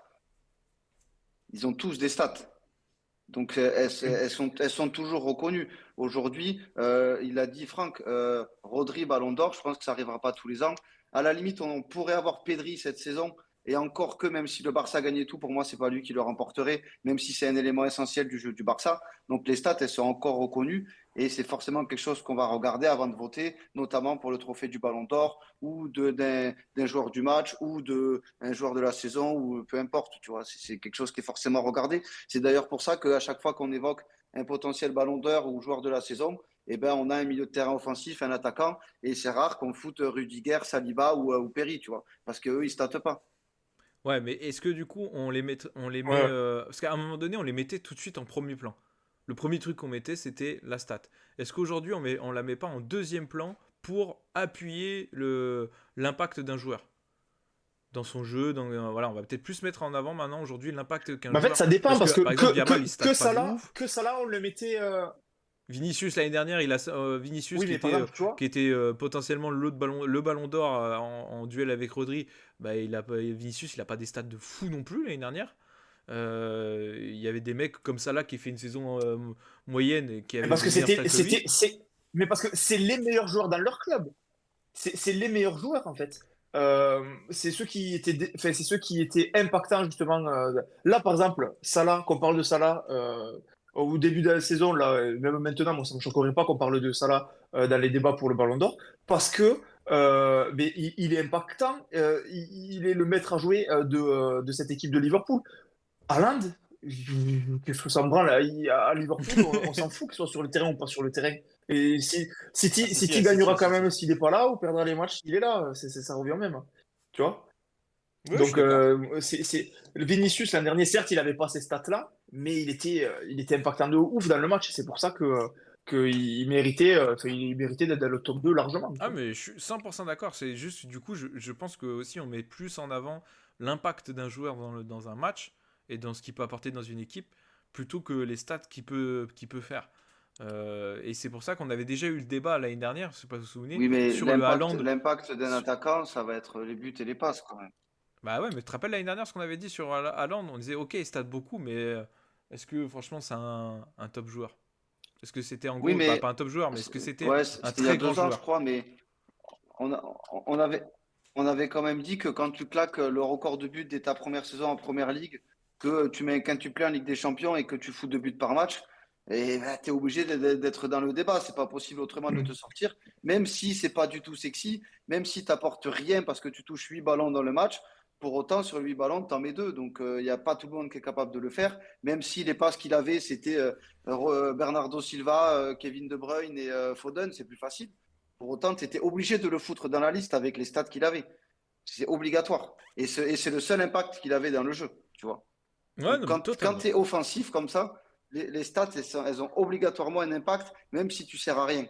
Et Franck l'a bien dit avec Lewandowski. Je ne dis pas qu'il sert à rien, mais par rapport à Rafinha, par rapport à Yamal, dans le jeu, tu le vois beaucoup moins, il touche beaucoup moins de ballons. Et pour autant, c'est le meilleur buteur du Barça cette année, quoi. Mais moi aussi, je mets des buts au Barça. Yamal, il met que des cadeaux, gros. Et le duche dans le chat qui met penser à Wai et Mopé qui ont marqué 7 buts à eux deux. Bon, bah, en tout cas, un endroit où on va pas voir Wai et Mopé et on n'est pas prêt de les voir, et je pense qu'on les verra, on les verra jamais, c'est en quart de finale de Ligue des Champions. Oh, Ah si, je suis désolé, mon la Franck. prochaine, on En, fait la prochaine. en quart de finale, je suis pas sûr. En quart de Eh, finale pour le de Ligue coup, des Wai, Champions. il est en quart de finale d'Europa League hein, avec Francfort. Hein. Ouais, c'est pas faux. Bah, Francfort, avant qu'il fasse une quart de finale de Ligue des Champions, quand même. Je suis quand même pas bien sûr là-dessus. Certes, mais Euh... il est encore européen, Wai, pour le coup. Bon, allez, c'est j'ai envie vrai. de faire cette Ligue des Champions, moi. Et bah là, on est parti, mon Franck. On est parti. On est Parce que parti ça Ligue est des pour faire des Champions. choses. Et en plus, il s'en est passé. Et je te propose qu'on fasse les choses dans l'ordre. Donc, on commence par les matchs du mardi. Dans l'ordre Du mardi chronologique, bien dernier. évidemment. Ouais, exactement. Avec ce Arsenal-Real Madrid. Arsenal, c'est Arsenal légendaire, historique, je dirais même. Avec notamment, vous l'avez tous vu. Je pense que sinon, je sais pas où vous étiez, dans quelle grotte vous étiez si, si vous n'avez pas vu le double coup Sur la franc Lune. de Declan Rice. Voilà, c'est magnifique. 3-0, inattendu, honnêtement. Alors, on avait dit la semaine dernière Je vous qu'on l'avais pas dit, voyait les gars. Arsenal. Arsenal Il a avait explosé le attendu. Real. Je me souviens d'une Vous l'avez personne pas dans dit. cette émission. Je me souviens d'une personne dans cette émission qui a dit que il voyait Arsenal. Donc, c'était pas si inattendu que ça. Je l'avais dit. Moi, je Ouais, l'avais tu dit. l'avais dit. Moi, j'avais Moi dit que aussi, je j'avais voyais dit qu'ils allaient Arsenal gagner exploser à le Real. l'aller aussi d'un but. Je pensais qu'ils allaient gagner que d'un but. Et ben, ils en ont mis Mais tout 3. juste. T'avais dit 2. Ouais. 3 buts. Tout juste et 3 buts. Mais Ouais, waouh, ils en ils ont ont mis mis 3. 3-0. Mais mon Dieu. Il y a, ils ont quand même fait un super match, Arsenal. Ouais. Ils ont couru, je crois, 15 ou 20 bornes de plus que les joueurs du Real sur le match aller. Là, c'est 13. énorme. 13, voilà, 13, merci, j'avais plus le chiffre exact, mais c'est énorme. En gros, 13, c'est l'aller, on va dire, c'est Ah, la c'est moyenne des milieux énorme. de terrain. C'est comme si j'avais joué à 11 contre 10. Je me demande qui a pas couru côté Real. Hein. Enfin, bref. Donc, ils ont vraiment fait un super match, un match énorme. Euh, le 3-0, en vrai, ils mettent des buts de fou qui remettront jamais, ok. Mais pour autant, ils auraient pu en mettre d'autres parce qu'il y a eu des sauvetages sur la ligne. Il y en a eu 2. Il y a eu des super arrêts de Courtois qui montrent encore que lui, sur les gros matchs, il répond présent. Donc, je ne dis pas que le 3-0, il est dur, il est volé. Je n'ai pas exactement le terme. Mais s'il y avait eu plus de buts côté Arsenal, ben, franchement, ça n'aurait pas surpris non plus toute la planète football. Donc, ils ont vraiment été excellents, excellents. Et quand je vois la façon dont ils sont capables de défendre, on l'a vu mettre le bus contre des City, on les a vus très bien défendre contre des Liverpool. S'ils arrivent à foutre en place leur jeu, même avec la pression qu'ils vont subir au Real et tout, on connaît la magie du Bernabéu, tout ça. Et bien, je ne vois pas comment ils peuvent en prendre 4 mercredi. J'ai du mal à voir le Real faire un nouvel exploit. J'en ai ras le cul qu'ils fassent des exploits tous les ans, surtout. Donc, je ne vois pas comment le Real va pouvoir les sortir là. J'ai du mal Ah à ouais. avoir le Real devant. Ah non, je suis d'accord. Ouais. Le son de football de Arsenal face au Real Madrid. Real Madrid, on les connaît, ils ont cette capacité à, même quand ils font de mauvais matchs, tout bloquer et finir par s'imposer. Là, ils en prennent 3-0. Pour remonter 3 buts, là, ça va être beaucoup plus compliqué que d'habitude où il y a des matchs nuls où ils perdent que de 1 point, que d'un but. Là, Arsenal a clairement dominé les débats. Ils ont mangé le milieu du terrain. Et moi, ça, c'est là où je voulais en venir. C'est là où on voit l'importance qu'avait Kroos l'an dernier, et même dans les années précédentes, un Modric Prime et un Casemiro. Là, cette année, le Real, pour moi, est beaucoup plus faible parce que au milieu de terrain, c'est beaucoup, beaucoup plus faible. Et en plus, c'est par là où passe tout, hein, où ça fait le relais entre la défense et l'attaque. Au niveau de l'attaque, individuellement, c'est tous des monstres, mais quand au milieu du terrain, après, ça se fait manger, ça n'arrive pas à trouver de solution, ça n'arrive pas à trouver les joueurs devant, et bien c'est beaucoup plus compliqué. Et là, Et Arsenal, bien, eux, tu ils vois, ont réussi Franck, à montrer. je suis Quoi? d'accord avec toi, le milieu de terrain il est évidemment moins bon. Déjà, tu perds Kroos. C'est une perte énorme, pas à quel point il était bon. Mais le milieu de terrain, ils sont bouffés aussi parce que leurs attaquants, ils pressent plus. C'est-à-dire qu'il n'y a aucun pressing de fait par les types de devant. On l'a vu dans les stats qui sont sortis la semaine dernière. Rodrigo, Mbappé et Vinicius, c'est les 3 attaquants qui courent le moins de quasiment tous les attaquants des équipes encore en lice en Ouais. Coupe d'Europe. Et donc, tu te retrouves beaucoup plus vite noyé parce que le premier rideau qui est censé un peu limiter les offensives adverses, ben, il fait aucun effort. Et donc, c'est toujours plus difficile quand tu es bouffé par un milieu de terrain adverse, qu'en plus, tu n'es pas aidé par tes attaquants, forcément, tu subis, ça se voit. Donc, évidemment qu'ils sont moins bons, mais je pense aussi que c'est lié au fait qu'ils sont totalement abandonnés par les trois mecs de devant qui pensent uniquement à l'attaque et alors peut-être pas que les stats individuelles, mais en tout cas, ils sont beaucoup plus portés sur l'attaque que sur le collectif et ça Et se en plus, ils ressent l'ont au mal taquet, fait. je trouve. Et ça s'est grave ressenti. Et en plus, bah oui, Ils l'ont mal ils fait. n'ont Et ils ont pas été efficaces, ouais. en tout cas, ça c'est sûr, effectivement, je te l'accorde, ça n'aide pas. En tout cas, ils ont quand même été noyés au milieu de terrain. Et Arsenal, du coup, ils m'ont régalé. Et c'est rare que je regarde les matchs d'Arsenal, parce que c'est pas une équipe que j'affectionne particulièrement. Mais ça fait 2 ans qu'à chaque fois que je regarde un match d'Arsenal, mais je me régale, c'est plaisant à jouer, ça joue. Il y a beaucoup de passes. Ça joue ça arrive à jouer dans les petits espaces, ça sait prendre la profondeur, ça écarte, ça joue dans la verticalité. Vraiment, ils ont toutes les palettes de jeu. Ils arrivent à mettre en place plein de systèmes de jeu. Je trouve que c'est un super Arsenal. Ils ont fait une super belle démonstration cette semaine face au Real Madrid. Il y a eu les 2 bijoux de Rice sur coup franc, dont un qui est absolument magnifique, même l'autre il est quand même incroyable. Mais comme tu as dit, Cyril, même s'il n'y avait pas ces deux actions, Arsenal mérite d'avoir un score comme ça parce que on l'a vu, Courtois a fait un match de fou une fois de plus. S'il n'est Courtois a pas fait là, il un y en a gros beaucoup match, hein. plus. Et ah ouais, c'est abusé Là, le niveau de il ce est trop gardien fort, ce d'aller. mec. Ah ouais, c'est abusé. C'est un mur en fait. Quand il met la main, le ballon il rebondit.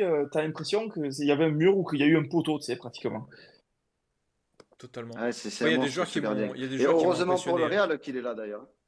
Ouais, totalement. Il y a des joueurs qui m'ont impressionné. Par contre, Vas-y. à Arsenal, c'est notamment Timber. Timber, il a fait un putain de match. À droite, là, Mm. franchement, Ouais, ouais, ouais. je le trouve plutôt bon cette saison. Il est très régulier et tout. Mais à ce niveau-là, en Ligue des Champions, j'aurais pas pensé qu'il bloque un Vinicius parce qu'il l'a vraiment. Il l'a fait chier de A à Z. Il l'a empêché sur quasiment toutes les actions. Et en plus, offensivement, il a apporté. Il a fait beaucoup de mouvements. Saka en retour de blessure, mais je pensais pas qu'il allait être aussi percutant. Parce qu'on le connaît, on sait qu'il est bon, mais de revenir de blessure, de te faire un match de Ligue des Champions contre le Real, bah, il a été excellent. C'est lui qui va provoquer justement les fautes en plus de ça, qui enchaîne après derrière sur les coups francs. Et derrière, vous avez quasiment tout dit sur Arsenal. Le seul truc que moi je veux rajouter, et c'est ce que j'avais dit la semaine dernière, c'est que si Arsenal, et là ils sont plutôt bien partis, sort le Real Madrid, bah là pour moi, c'est ce que je vous avais dit, ils se font un déclic mental sur la Ligue des Champions, sur le reste du tournoi, qui va être complètement ultra important. Pour moi, là, ça va être l'équivalent du Liverpool pour le Paris Saint-Germain. Où tu sors de cette double confrontation, tu dis, mais en fait, on est capable d'aller chercher cette Ligue des Champions. Et moi, je pense vraiment que là, s'ils font pas les shit dedans, si vraiment ils font pas n'importe quoi sur le retour, et franchement, avec 3 buts d'avance, on dit oui le Real, mais bon le Real je sais plus là, putain je me rappelle plus la stat, mais la stat où ils ont fait une remontada comme ça c'est pas fait depuis des années, et d'ailleurs ça fait depuis février je crois ou janvier qu'ils ont pas marqué qu'ils ont pas gagné de plus de 2 buts d'écart ou 3 buts d'écart, je crois, de le Real. Donc ils l'ont pas fait depuis un moment. Non, mais c'est Donc pas bête ce que je tu vois dis. pas, Et je vois d'ailleurs, pas pourquoi ils le feraient. Surtout qu'Arsenal est très bon sur les coups de pied arrêtés. Donc ils ont juste à temporiser et à être performant sur les coups de pied arrêtés et c'est cadeau. si Va les falloir quatre qu'il soit clubs qui costaud passent en sur les demi, premières minutes, quand même. Parce que les ouais, premières minutes, ça va être costaud côté Real. Ça va envoyer en tribune et sur le terrain. Donc, il faudra être costaud. S'ils passent les premières minutes et qu'ils arrivent après, petit à petit, à prendre le jeu à leur compte, comme ils ont fait au match aller, c'est... non, c'est cuit. C'est cuito. Tu voulais rajouter un truc, Franck?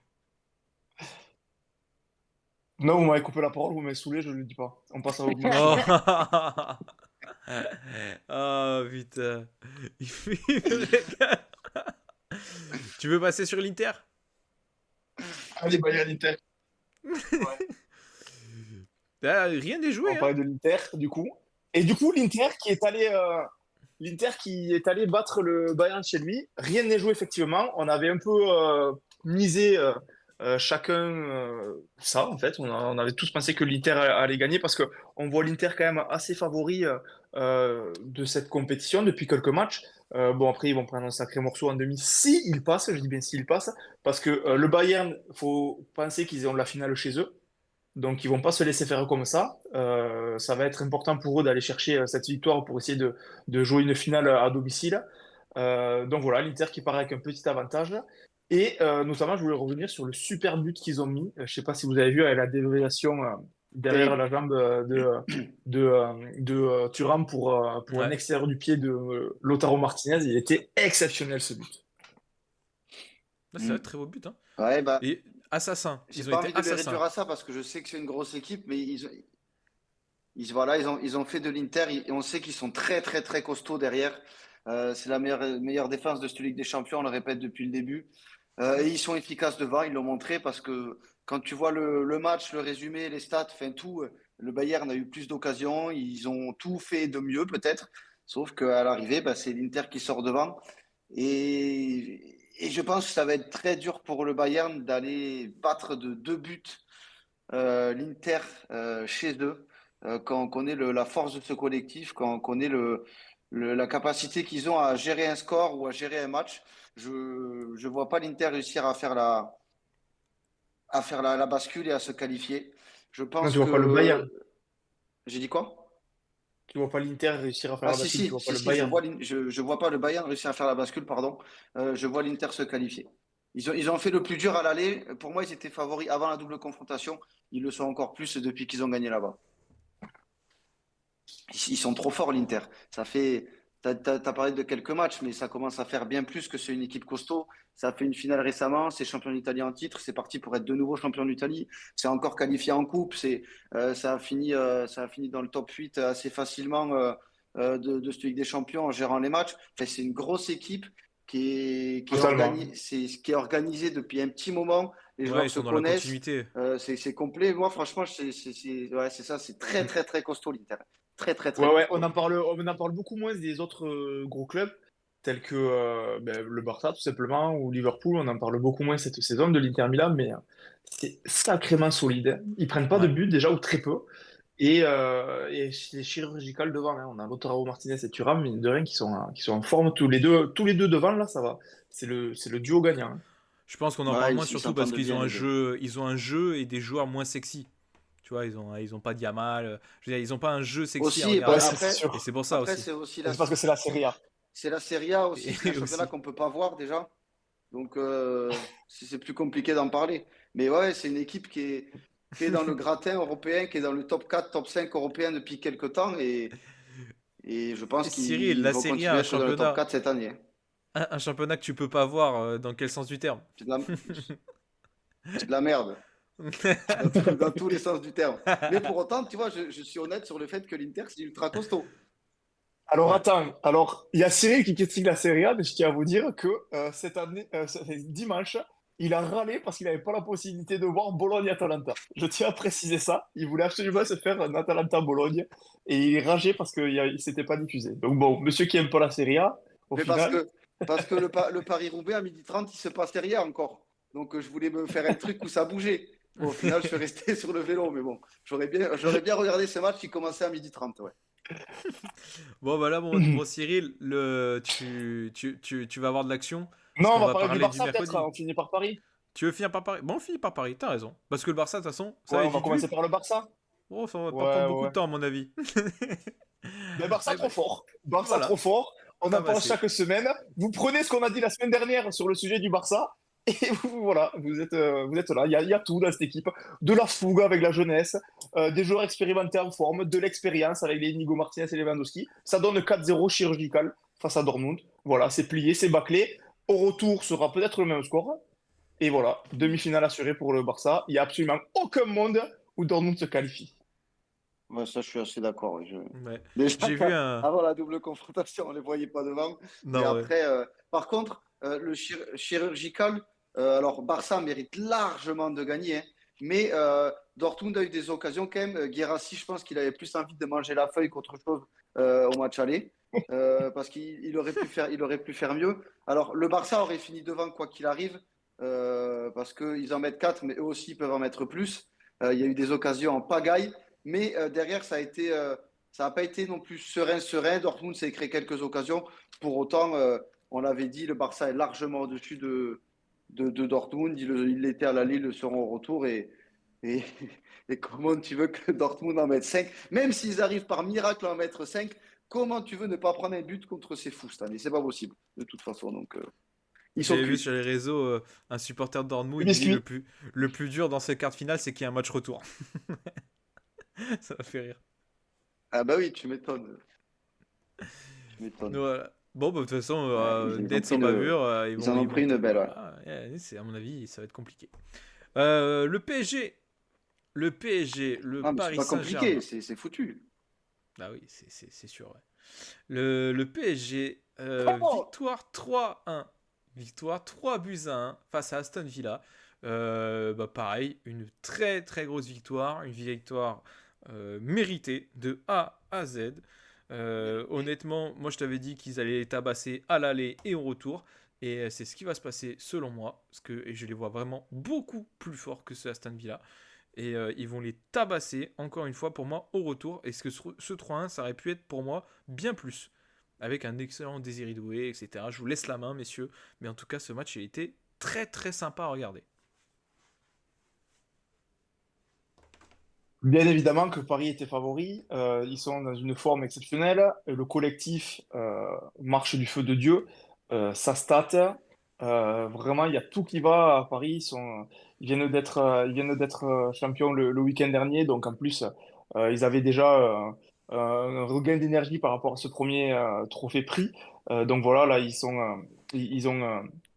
ont gagné Aston Villa. Ils étaient menés au score contre le cours du jeu, à mon grand bonheur d'ailleurs. Mais évidemment, je pensais pas que ça allait durer bien longtemps. Paris a fait ce qu'il savait faire de mieux, c'est-à-dire jouer collectivement, faire des passes vers l'avant et aller marquer avec des joueurs totalement en forme et totalement au-dessus du lot. Les grands matchs révèlent les grands joueurs. On a vu un Doué exceptionnel, et ça, j'arrête pas de le dire, ce sera un futur très très grand. Gvara qui fait un match de fou. Je pense justement à Ruiz, toi qui l'as beaucoup critiqué, Cyril, et qui revient bien là, à ce temps-ci. La passe qu'il fait pour Gvara, alors qu'il est dos au jeu, à elle est belle. Ouais. contresens, beaucoup auraient pu tempérer ou repasser par l'arrière et tout. Lui, première intention, boum, il la met derrière lui pour la mettre en profondeur pour Gvara qui va marquer ce second but en mettant un vent au défenseur. Non, franchement, Paris a été excellent, comme depuis ce début d'année 2025. Rien à dire de plus pour moi. Je te laisse la main pour détailler un peu plus cette victoire, Cyril. Ouais, ouais, on a été au-dessus. Après, moi, j'avais dit que sur le papier, on était meilleur. Moi, juste un petit mot sur Villa. Je pensais pas qu'il jouerait aussi bas pendant 90 minutes. Et surtout pas d'entrée de jeu. Je pensais qu'il mettrait un petit peu plus la pression sur les relances, qu'il y aurait un peu de pressing. Là, il n'y avait rien. J'ai vu pas mal de conférences de presse d'Emery, de Rogers, de Watkins qui disaient qu'ils étaient satisfaits du match qu'ils avaient fait, qu'ils avaient bien joué et tout. Ok. Alors, est-ce que c'est du bluff? Est-ce qu'ils préparent autre chose pour le retour? Je ne sais pas. Mais je pensais Oui. vraiment pas qu'on aurait un bloc bas comme ça pendant 90 minutes, par contre. Je pensais qu'ils joueraient un peu plus. Là, vraiment, c'était un peu comme en Ligue 1, c'était de l'attaque-défense et ils faisaient pas beaucoup d'efforts pour sortir. Ils s'en sortent bien de marquer sur l'une de leurs seules sorties.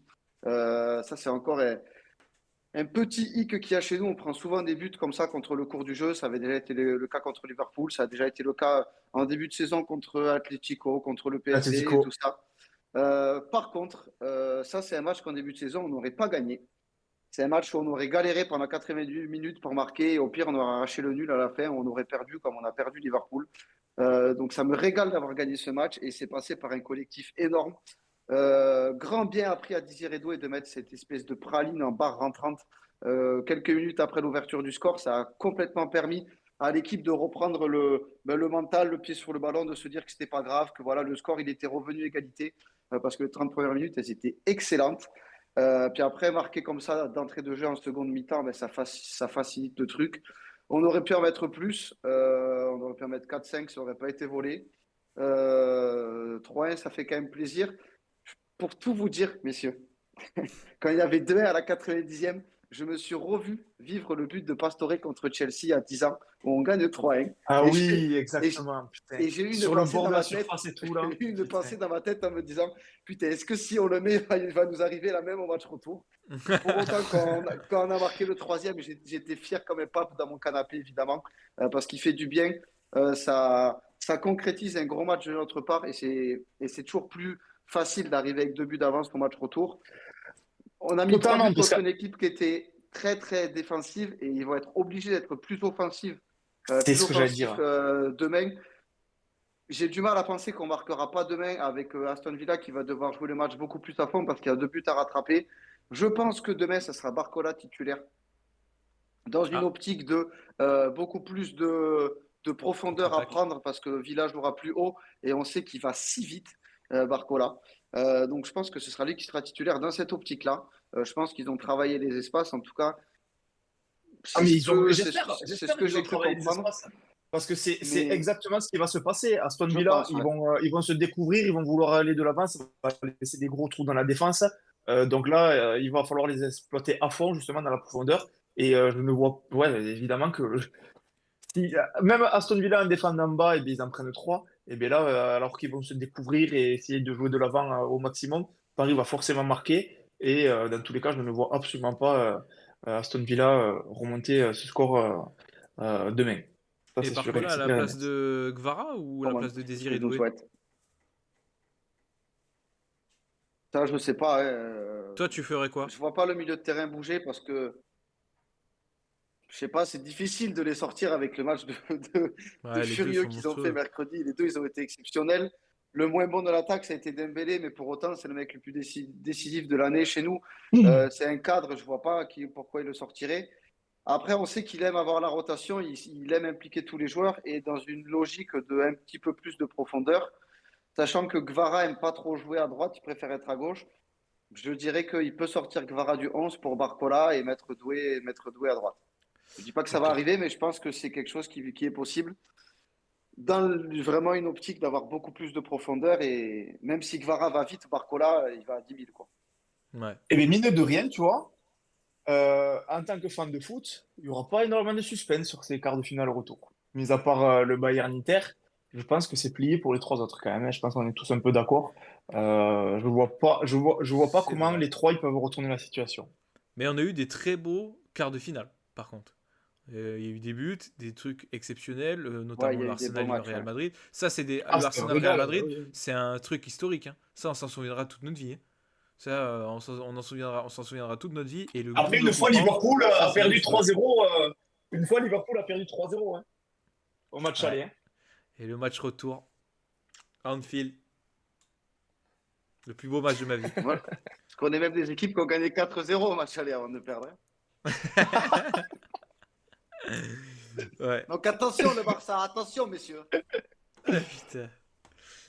Ouais, attention le Non, mais Barça. voilà, hein, on a fait le tour, hein, je pense, Ouais, hein, on a fait le tour. On a hâte de voir ces sur cette matchs. Ligue des Champions. Hâte de voir ces matchs. Yes. Je vous ai Vivement basculé sur les demain, ouais. tops et les flops, messieurs. Sur les tops et les flops, qui veut commencer?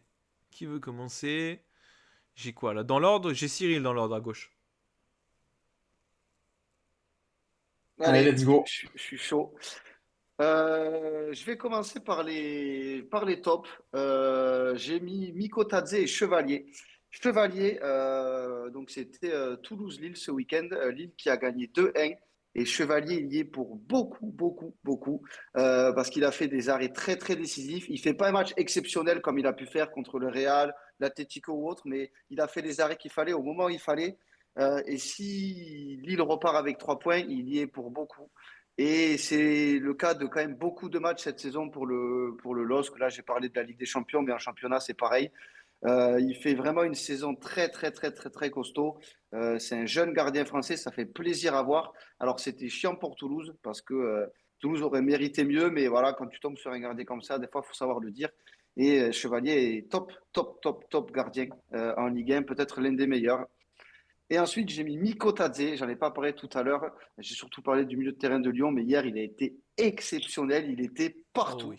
Il va vite, il est technique. Il obtient le penalty qui transforme. Il fait une passe D pour la casette en fin de match.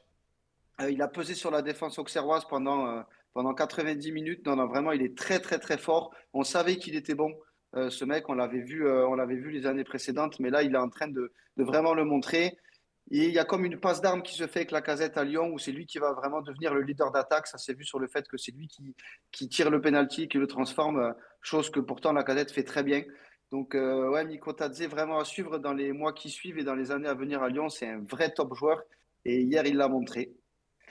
En flop, désolé mon Franck, on va en reparler, mais j'ai mis Greenwood, qui a fait partie du match catastrophique de Marseille à Monaco samedi. Greenwood, c'est 18 ballons perdus samedi, zéro dribble réussi, alors qu'on sait que c'est son Ah, mais il poste. jouait? Zéro duel gagné sur 6. Une mentalité décevante comme depuis quelques matchs.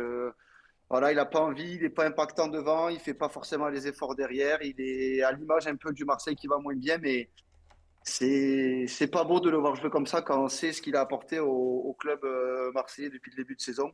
Mais là, vraiment, c'est catastrophique son match samedi.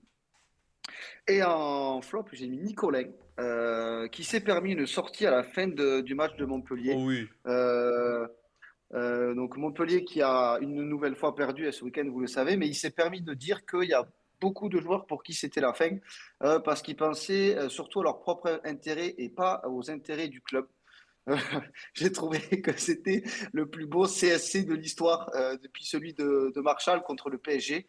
Euh, je suis pas sûr qu'il soit très très bien placé, ce mec, pour oser comme ça parler de son propre intérêt quand on sait tout ce qu'il a fait, que ce soit avec les droits télé, que ce soit avec la gestion du club, avec les supporters et tout ça. Il est en grande partie aussi, comment dire, fautif sur ce qui arrive au club. Évidemment, c'est pas lui qui joue, mais c'est lui qui inculque l'état d'esprit, tout ça en tant que président. Donc, il ferait mieux un peu de nettoyer devant sa porte avant de brailler comme ça en interview d'après-match. C'était très déplacé et j'ai trouvé ça dégueulasse de sa part, vu ce qu'il a proposé ces derniers temps et les dernières années avec le club. Totalement, totalement. Ouais. C'est tout pour moi. Sa sortie était lunaire. Je vais enchaîner sur les tops. Je vais commencer par mes Vas-y. tops avec Kevin De Bruyne. J'ai mis Kevin De Bruyne parce que il a fait un très bon match. On en a parlé la semaine dernière sur le fait qu'il parte de City et qu'on a dit qu'il était cramé cette saison, qu'il était pas bon, etc. Bah, ce week-end, il a fait un très bon match. Il était omniprésent, il a marqué, il a fait une passe D, alors que ça partait très mal contre un très bon Crystal Palace, en tout cas un Crystal Palace qui est en forme en ce moment et qui ont commencé, qui est mené 2-0 à la 21e minute. Donc c'était mal parti et il a été très très bon. On a retrouvé un joli Kevin De Bruyne, donc ça fait plaisir pour ses derniers matchs à City. Donc il méritait d'être dans ses tops. J'ai mis également peut-être le seul bon joueur qui a à Angers, en tout cas le seul joueur de foot, l'attaquant Esteban Le Paul, pardon, qui a 24 ans, qui est un bon petit attaquant. Il a 7 buts en Ligue 1, je crois qu'il est même, avec toute compétition confondue, je crois qu'il a 11 buts au total cette saison. Donc c'est pas trop mal pour un attaquant de 24 ans, voilà, qui est rangé, qui ça joue pas trop en plus. Donc il a fait un bon match, il a mis un doublé ce week-end, bon, contre Montpellier, donc ça va. Mais c'est surtout que ça a permis à Angers d'aller chercher ces 3 points qui sont ultra importants pour ce maintien. C'est pour ça que je l'ai mis. Et par contre, dans le sens inverse, dans les flops, j'ai mis Gorgelin, toujours dans l'histoire de maintien.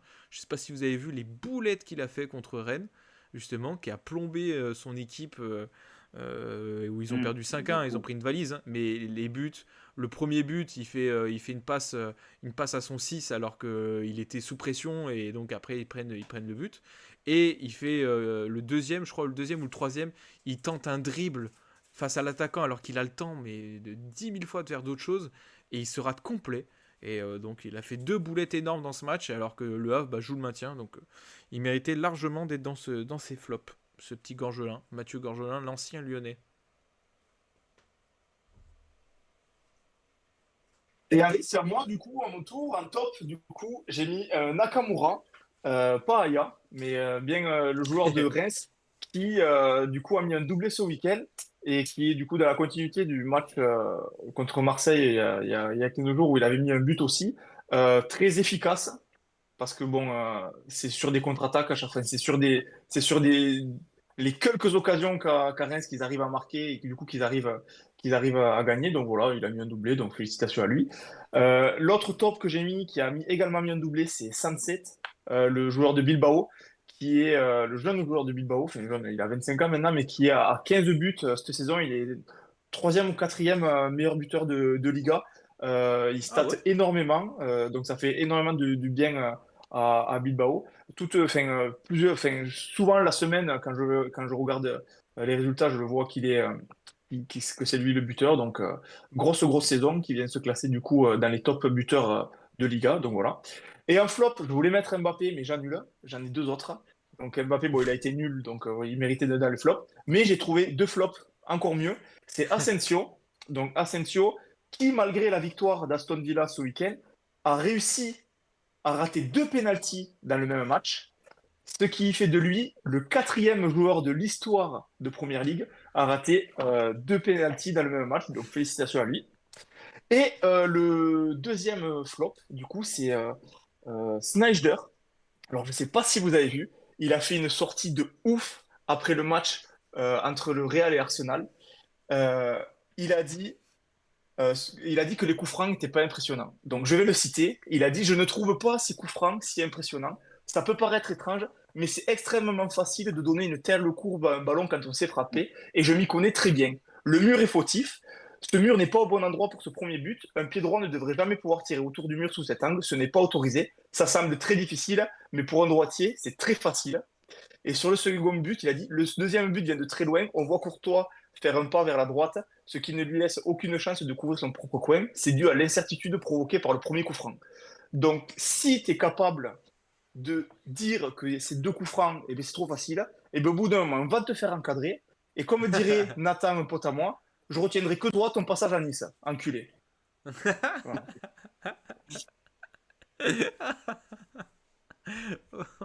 Pas mal. Putain, je savais pas qu'il avait dit ça, ce fou. Je savais pas qu'il avait dit ça. Il est mal C'est un complet, lui. fou, c'est un fou. Ah putain. Ah ouais, taré complet. Pas de Marseillais en flop. Et bien Si, le voilà, dieu chevet, il y a le Greenwood. Il y a eu Greenwood de Cyril.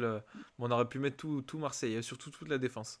Je voulais mettre, je voulais mettre Rome, mais en fait, je ne l'ai pas trouvé sur le terrain. Donc voilà, c'est pour ça que je ne l'ai pas mis. Moi, je voulais parler de la défense aussi, mais Franck l'a très bien fait la semaine dernière. On Ça a ne un servait à rien à super rajouter. réel là-dessus, ouais.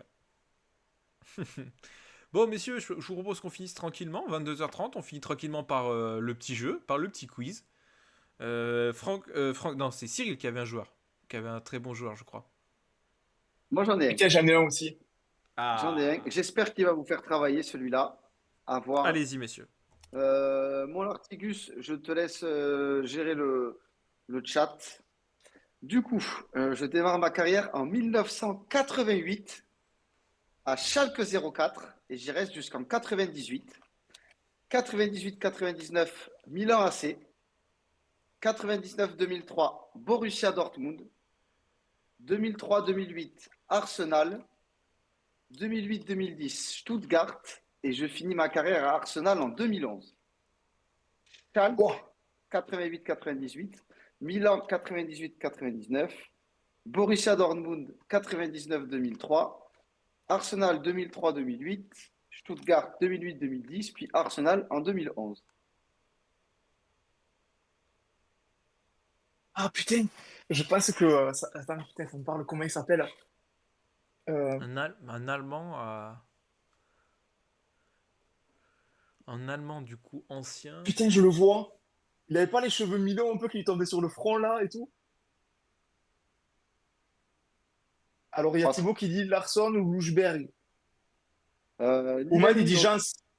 Jans. Ouais, ouais, Jens. c'est Jens, ouais. Mais lui, il me casse les couilles aussi, en vrai. On Jens, l'a pas putain, oui, entendu, voilà. on l'a pas entendu de la soirée, il balance le truc en 2 secondes. Mais c'est bon, lui, vas-y, j'en ai marre aussi. Putain, non, je l'avais pas en fait, je pensais pas à lui. Ouais, c'est le Jens. gardien Jens Lehmann, exactement. Grand gardien allemand, quand même. Euh, Putain, je m'en qui souvenais est pas, passé tu vois, par de lui. Arsenal et Mais oui, oui, il oui. me gonfle, lui, c'est bon. Bien joué, Oman. Oh les gars, C'est attendez, énorme, j'espère j'adore. que je vais vous faire galérer aussi. On verra si Ouman, celui-là, je pense que je vais pouvoir le sécher. Je commence ma carrière en 2008 à Goiás et j'y reste jusqu'en 2011. De 2012 à 2014, je joue à Sao Paulo. En 2014, je signe au FC Barcelone et j'y reste jusqu'en 2019. Mais durant la saison 2016-2017, je suis prêté à Riron. De 2017-2018, je suis prêté au Benfica et 2018-2019 à Sivasspor. Et de 2019 à 2022, j'ai joué au Beşiktaş. Alors, je répète. 2008-2011, Goiás. 2012-2014, Sao Paulo. 2014-2019, Barcelone. Mais les 3 dernières années, je suis prêté successivement à Riron, Lisbonne et Sivasspor. Et je finis ma carrière de 2019 à 2022 au Beşiktaş. C'est pas Rafinha? Non. Ah, celui-là, je pense Il que a joué au je Bayern. vous ai séché, là. Ouais, c'est vrai. Euh, Mais après, il est compliqué parce il est pas trop connu quand même. Parce qu'à Barcelone, le pauvre, il a fait que 8 matchs. Oh, Ah, l'enculé. ok. Donc, c'est pas Bojan. Où est-ce qu'on Mais le voit, nous? sur sa photo Wikipédia, il a le logo de Barcelone, hein, en tout cas. Là, je suis tombé sur lui cette semaine là sur Internet et du coup, je me suis dit, oh putain, c'est parfait. Je suis allé voir sa carrière de braqueur.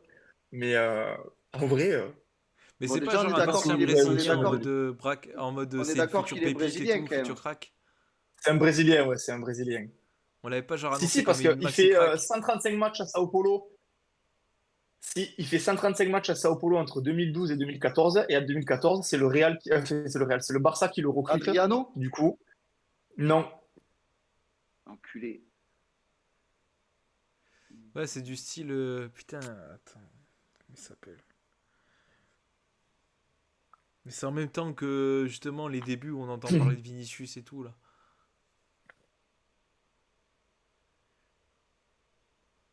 Le Barça, t'as dit 2014-2018? Barça 2014-2019. Mais les 3 dernières années, c'est Riron, Ça veut dire que ce pauvre, Benfica et Sivasspor. il prend la Ligue des Champions en 2015? Il est dans le groupe ou pas? Ah, c'est braquage si tu dis ça. Logiquement, il prend la Ligue des Champions en 2015, oui. Bon, allez, je vais vous donner un petit indice. Il est latéral droit. Il est latéral droit.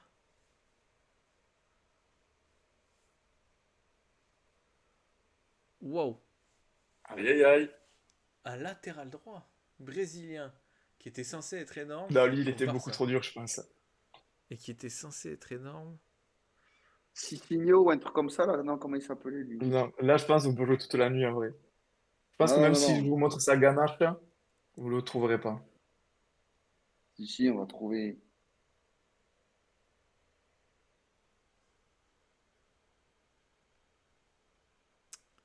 Un Brésilien. Oman, j'ai réussi à sécher Oman, en tout cas, c'est ce que je voulais. Donc, ça, je suis content.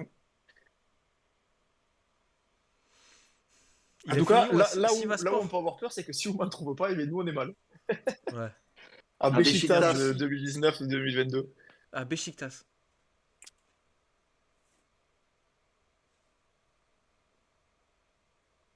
Moi, il demande que tu montres la cabine. Et ouais, mais j'ai peur qu'on voit le nom si je montre la cabine. Attends, je vais aller sur. Hop. Thibaut, il gratte aussi. Il donne la première lettre. Oh, les Normands, là, vous allez vous calmer. Allez, je vais essayer de vous montrer. Hop. Moi, je vois Merde, rien à attends. chaque fois. Hop, Il est alors, où, comment on Thibaut? tourne la caméra là? Alors, je sais pas si vous voyez. Moi, je vois rien, c'est flou. Moi non plus aussi. Ça va être très flou, ouais. Je vois pas bien qui c'est moi. Ouais, je vois pas du tout même. Mais bon, de toute façon, je pense que Non, en Ouman vrai, est mort de franchement, rire. c'est. Donc, il est mort de rire, pourquoi? Pourquoi? Est-ce parce qu'il l'a reconnu ou est-ce qu'il voit pas du tout qui c'est? La première lettre, c'est un D.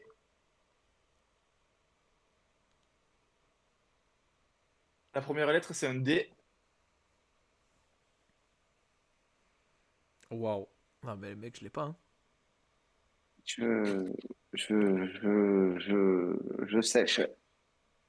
Bon, en vrai, je suis sûr que si je vous le dis, peut-être vous souviendrez même pas. Le nom, c'est Douglas. Ah, mais Juste Douglas? si. Douglas, ouais. Eh ouais, si, Ah, il y si. a Oman Oman qui qui a le dit dit au c'est moment bon. où je le dis, comme par hasard. Non, mais oh. Si, c'est Douglas, putain. Douglas, ouais, ouais, c'est bon, c'est bon, c'est bon. Putain. Ouais, je l'aurais Eh jamais bien, retrouvé. effectivement, on aurait Cette pu jouer carrière de toute la nuit, comme braqueur. tu as dit. On aurait pu jouer Carrière de toute la nuit, braqueur. gros. Jamais eu. Bon, t'en as un, peut-être, Simon, où ça va Ouais, être plus dynamique. plus facile. Plus facile. Beaucoup plus facile soyez plus attentifs parce que ça va aller, à mon avis, ça va aller beaucoup plus vite.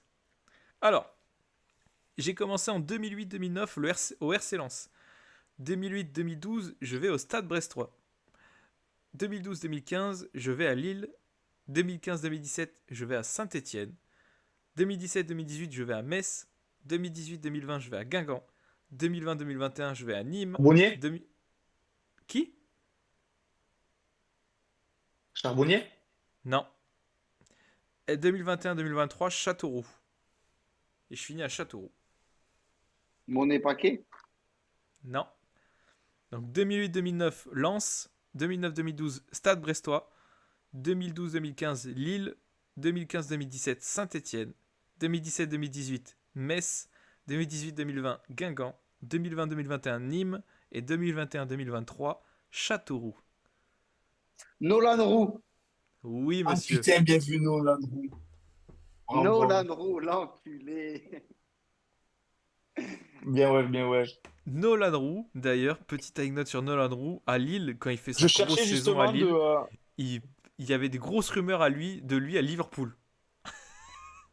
C'est pas une vanne.